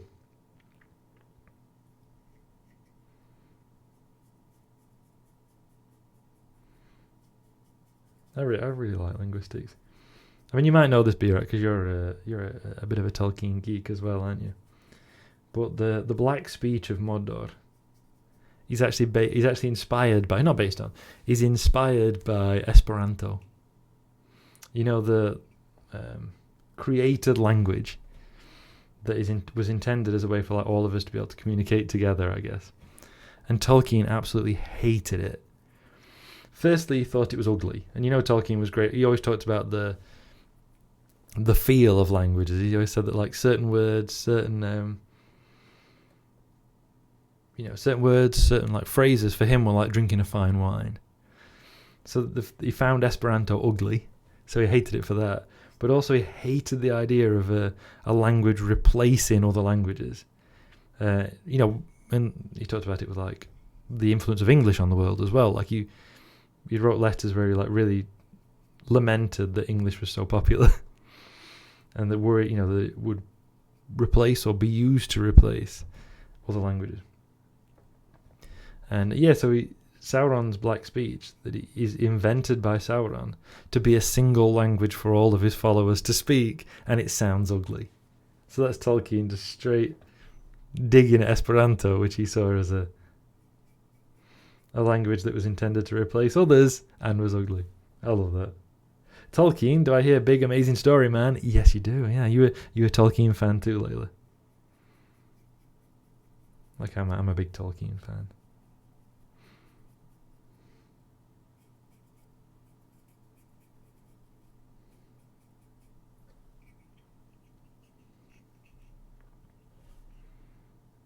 I've been ever since I was 7. And my dad lent me his copy. Because my dad used to lend me books to read all the time when I was a kid. He'd be like, try this Asimov, try this Philip K. Dick, whatever else it might be. Try this L. Ron Hubbard. I've read some L. Ron Hubbard as well. Like his early 50s stuff, not the later stuff. I like the sound of Ido way more than Esperanto, but they're both very Latin romance based and as such still kind of Euro-American focused. I'm not really familiar with Ido. I mean, I could be saying that wrong. I'm not really familiar with Ido. I know Esperanto a bit. And it's... The thing I don't get about Esperanto is they made the grammar needlessly complicated. Like if I was inventing a language to be like a universal communication thing, I would make the grammar and everything as simple as possible. So, if I was doing the thing I just said that Tolkien hated, I would try and make it grammatically simple to be, to be easier to learn. But I guess that's also my approach to like designing games and stuff. So that tracks, I guess. How could I not? How could I not if I be a Tolkien fan? If I have the Lord of the Rings and Bilbo's story in book and film form at home, and I also enjoy LARPing, which has huge influences by what Tolkien created. Oh, that's very cool, Layla. I've never done LARPing, and I'm glad you're a Tolkien fan too. I think we'll all get on here as Tolkien fans. I knew someone whose like boyfriend LARPed at one time, and I've never done it. But it always looks fun. People always seem like they're having like great fun with it. I've done like tabletop role playing.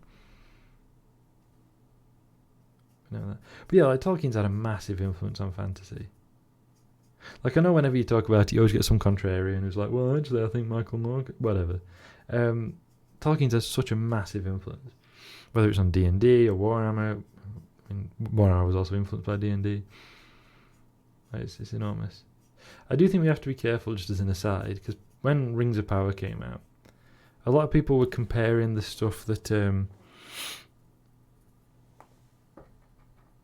was in Rings of Power, like how dwarves are presented or whatever, with how they're presented in stuff like D&D or Warhammer, not how they're presented in Tolkien, because the Tolkienian like dwarves and elves and stuff have become so standard that they've become almost homogenous. And like B-Rat says there, it's amazing and somewhat sad that there is a standard fantasy setting.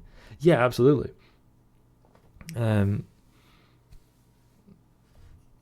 That's part of the problem for any adaptation, is people now expect Tolkien to behave in a certain way. Tolkien's like characters and stuff. And I've even seen people kind of condemn like stuff in Tolkien because of how it's presented in, say, D&D. Like Tolkien's orcs say are blank, and that's not how they are in the Tolkien stuff. Like Tolkien's orcs aren't very clever. They are, actually. If you read a lot of his stuff, Tolkien makes a big point about how orcs are actually really clever. It's in other settings whether that's in D&D or Warhammer or whatever. It's kind of like tabletop RP, but IRL with costumes and stuff. That sounds a lot of fun. That sounds enjoyable. I imagine you got a lot of rules and stuff like you would in a tabletop RPG. Well, that's really fun. I bet you've got a nice group of people. I bet it's one of those things that is down to the group of people you're with, right? But if you've got a nice group of people, I bet it's really, really, really, really nice and really fun. But a great sense of community as well. Which is something I think we're increasingly alienated from in the modern world. That we're constantly being alienated from sources and senses of community.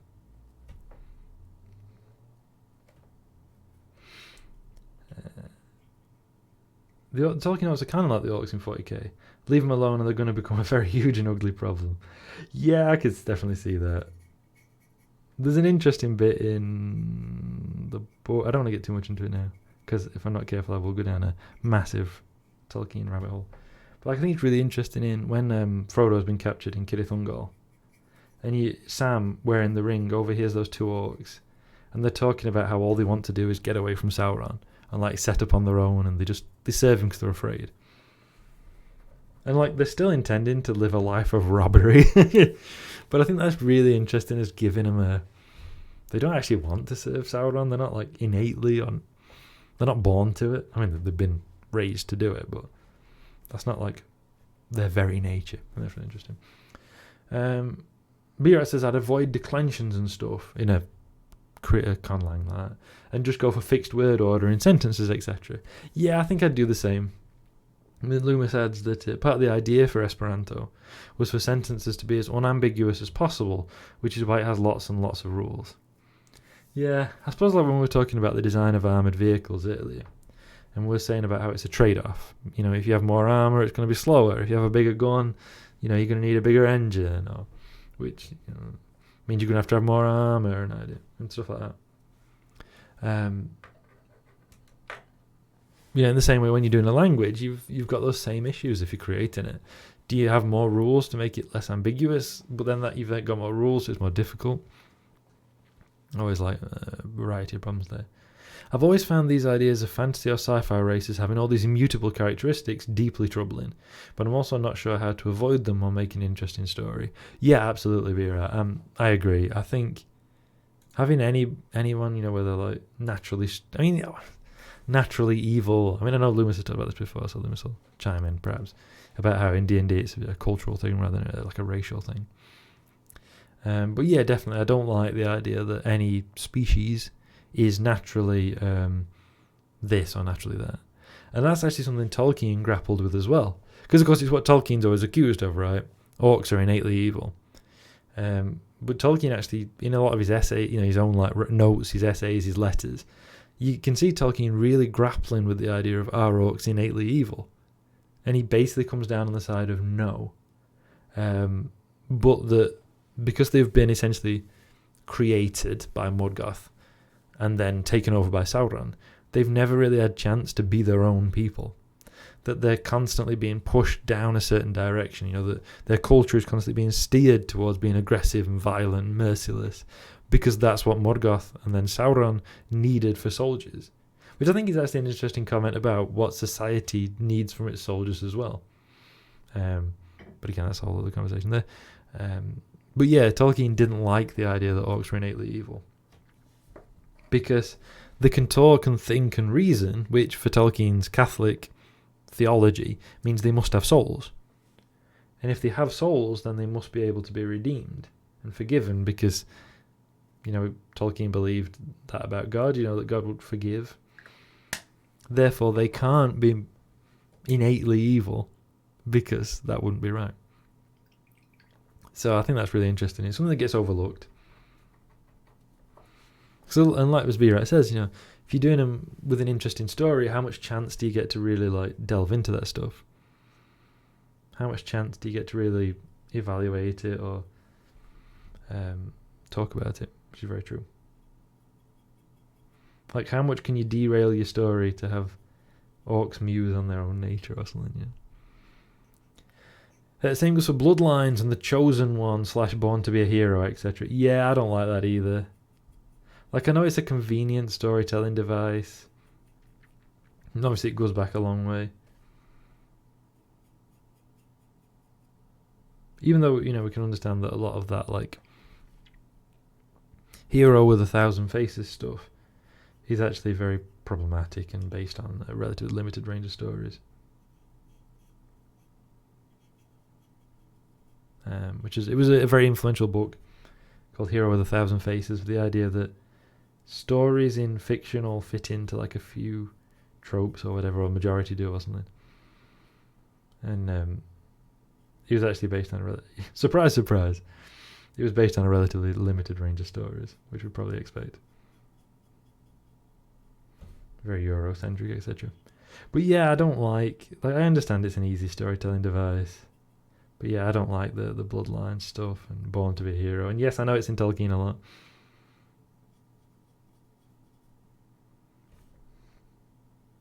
Oddly enough, the Foundation TV series briefly calls this trope out, but it kind of just slips past and isn't a big point. Yeah, that's really cool that they do. But I can also see how in a telly series you probably don't get, you know.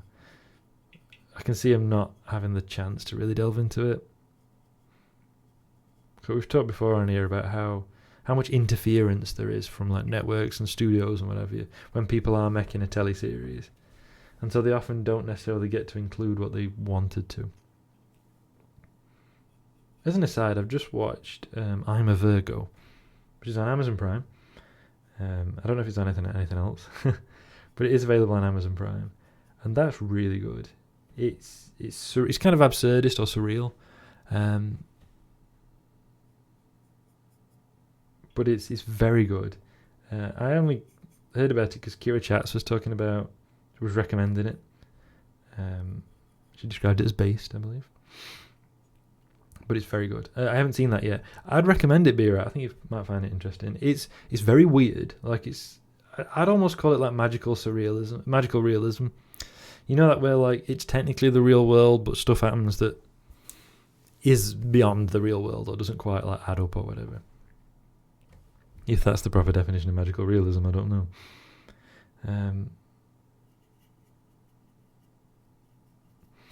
But it has a lot of like very straight, like practically piece to camera, but done well in universe stuff about politics, about the way people are treated, the way capitalism exploits. Very, very good. At one point, I think that there's even like a bit of a anarchist versus Marxist-Leninist discussion, which is really fun because like when do you ever get that? You know, about the different ideas of both and whether they've got value or not, or what value they have, I should say. So yeah, I was really impressed. If you can cope with like the weirdness, I think you really enjoy it, and there's a lot in there to really like, to really recommend. Yeah, lately I'm really not into stories where the hero is just born better than everyone else. When the reason they're the hero is just that they were born with some special power. Yeah, definitely.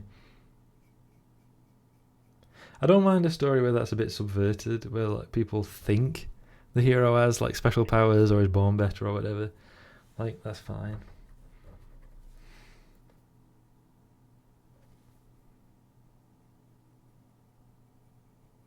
But it depends how you handle that, of course. If you were going to do that, you really need to be deconstructing those ideas properly, I think.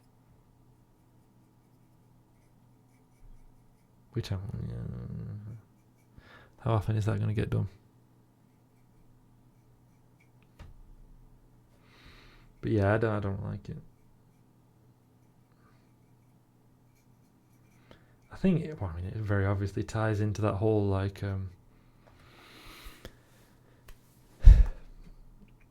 that whole thing we've got in society about hierarchies and class systems and stuff, and where essentially we reinforce them in our stories, don't we? Where we say, "Oh, that person's, that they're naturally supposed to be in charge," right? Because that's where that stuff comes from, right? It comes from like aristocracies and monarchies. And just being like, well, they were born to be in charge, so of course they should be. And that comes across in stories as well, and I really don't like it. It's why I didn't like the, or part of the reason why I didn't like the midichlorian stuff in Star Wars. Because that made it feel to me like it'd become more like bioessentialist almost. Like, oh, some people are just born with like good midichlorians or whatever. And I preferred the idea that it was like a mystic art that you had to learn. Like, I don't even really mind, Luke Skywalker being Darth Vader's son, spoilers. And, the story kind of deals with that. Like, I don't mind that, in the sense that it's his son, again, more spoilers, who's the one who kind of like redeems him and helps him realize the error of his ways and gives him hope that he can be better than he is. Like, I think that's still a decent story trope, but the more you lean on, it's all the stories of that family, the less interested I am.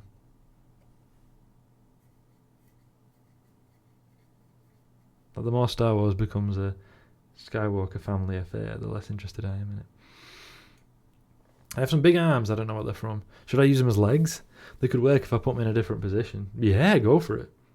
I think that, if they're going to work when you reposition them, go for it, yeah. That could give it an interesting look as well, with them being designed as arms but used as legs. That could look really cool for a Chaos model. Controversial opinion, but communism as envisioned by Marx is already kind of anarchist, and statist communist ideologies are ultimately anti-communist. But let's not have another international schism here. Good idea. But yeah, I can kind of see that.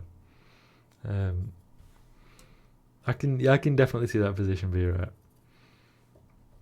But if you like, we could call each other revisionists instead. Splitters! There you go, Loomis, thank you. Splitters, revisionists.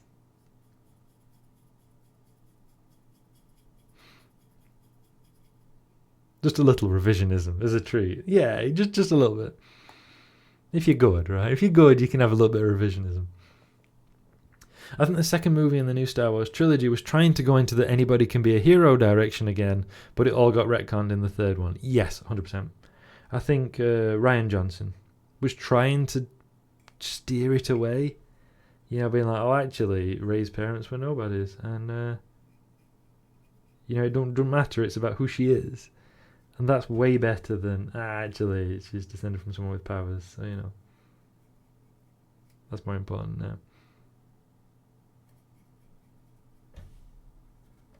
I'm 90% sure the second one was already retconning where the first one was going with that. Yeah, definitely. I think Rian Johnson was trying to steer the trilogy away from what J.J. Abrams intended, which is why I've said before that part of the reason Rise of Skywalker feels so bad is that it's a sequel to a film we never got. Right? It's a sequel to that other version of The Last Jedi. And so we kind of like missing a lot of details. It feels thrown together, and that's why, because that's it's the film we didn't have. Red Planet's on, by the way. Oh, cool. Thank you, B. Right. Let me have are they on the starting screen? Because I'll raid in when they're live, I guess. I don't know, I'm muted, aren't I? Yeah. Like, as soon as the starting screen for now, thank you, Beer. When they go, because I know you have to go mod there. So when they're actually live, I'll raid over. As most of the second film, it did much more interesting stuff than the first, but it did it very badly. See, I wouldn't necessarily agree with that, but of course, de gustibus non est disputandum, as we commonly say. Yeah, I can respect that position, shall I say. I don't necessarily think it did it very badly, but I can also understand entirely why you say that, right? Like, I do understand where you're coming from with that. And opinions vary. I think it's really underrated. I think it's very good. But again, like, I can understand why you say that about it.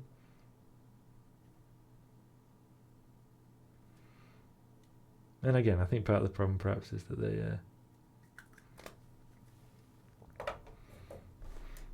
Last Jedi is almost a sequel to a film that didn't exist as well.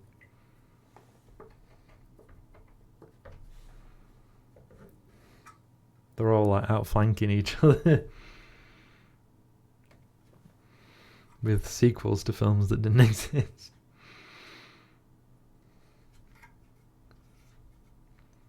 I think the second movie kind of ties into Andor's philosophy of rebellion being a battle with fronts everywhere, little pockets of resistance springing up across the galaxy.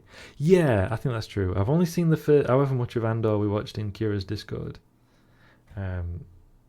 First 5 episodes, is it? And even I found it slow, actually. And I'm like big into the Star Wars universe, but I did find it a bit slow. I thought it was interesting, but I did find it a little bit slow. Maybe I'll have to watch it all again in like another time, you know. Let it sit for a bit and then maybe try again. It also ties into earlier feminist understanding of the battlefront being in every single home. Yes, absolutely. And I really like that. I like the idea that it's, you know, this is not just like set piece battles, right? You've got this stuff happening everywhere. It's not necessarily very coordinated always. It's like Rogue One as well, having the idea that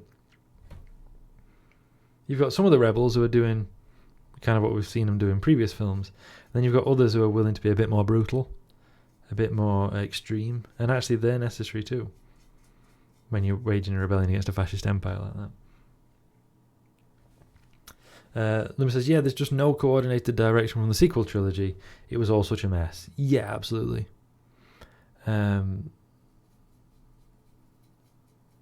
That's the biggest problem with the sequel trilogy for me, is that it feels a mess. And of course, you know what's going to happen is all the right-wingers say, well, it's a mess because woman. Well, it's not. It's because it's an uncoordinated mess with no... Like, the prequel trilogy, for all its flaws, and it has many, it had at least George Lucas's creative vision, like steering it. Not necessarily for the better, but at least it did have his specific vision that no one challenged. So at least it has like a creative vision to it that's a coordinated thing, even if it's a mess. Red Planet is live properly now. Thank you, B-Rat. I shall finish the paint I'm using, and then we'll go over. I'll just briefly show to chat the finished Imperial Knight, and then we will raid into Red Planet. That'll be fun, won't it? So Red Planet is a communist political program, not debates, but looking at how we can build a better world, how we can help people to cope with capitalism, to live under capitalism. It's very good. Lots of interesting guests, so interesting discussions. You know, look at the news from a left-wing perspective, and then move on to the topic of the day. It's very good. Highly recommend it. And that's where we'll be raiding into, so please stick around for that, which we'll do in probably 2 to 3 minutes.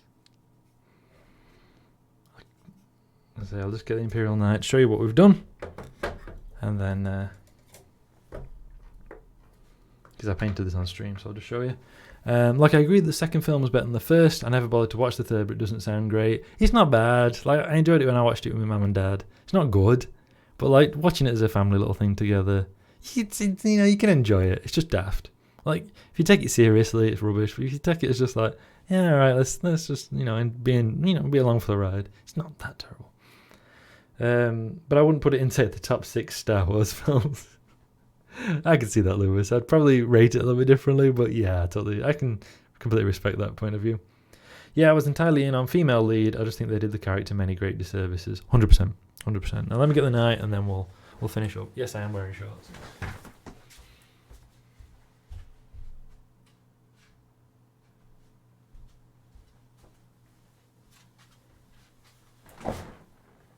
Alright, here we are. Here she is. Fighting girlfriend herself.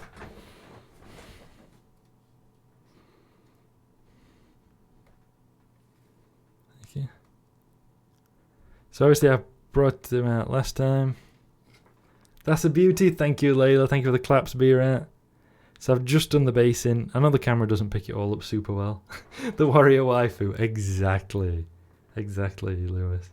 But yeah, so I know the camera don't pick it up as well as I'd like. I probably need something better than this Logitech webcam, really, but here we are. I love the little details on the ground. Thank you. That's what I've just been doing. So that barrel, I think that's the best rust I've ever painted. I don't know whether you can see it. And yeah, there's like a few little skulls with some, because I've got the skulls pack. I've tried to do it so it looks like the barrel's leaking. See that the bit of ground's discoloured. I've got a petrol can I've made to look mucky.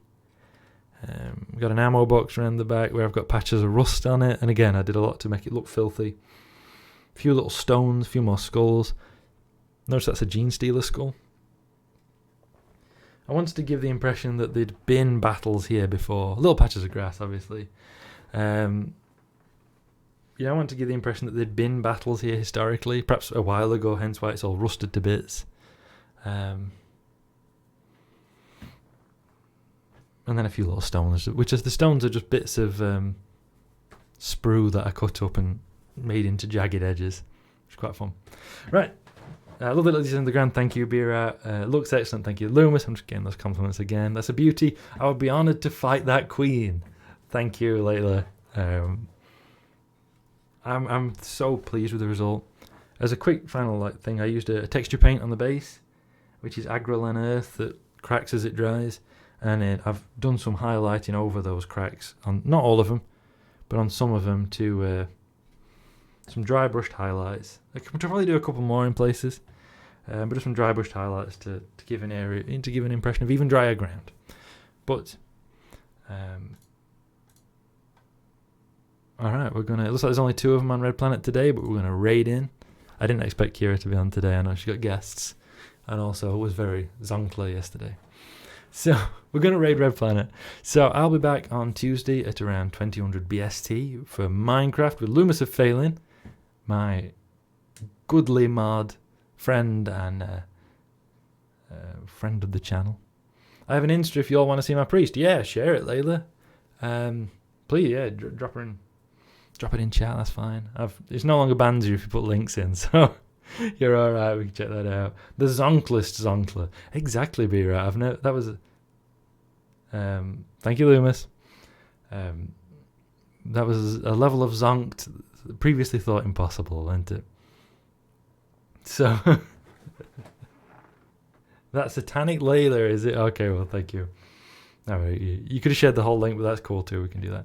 But yeah, thank you everybody for watching. I'll be back on, as I say, back on Tuesday, 2000 BST for Minecraft with Loomis of Phelan.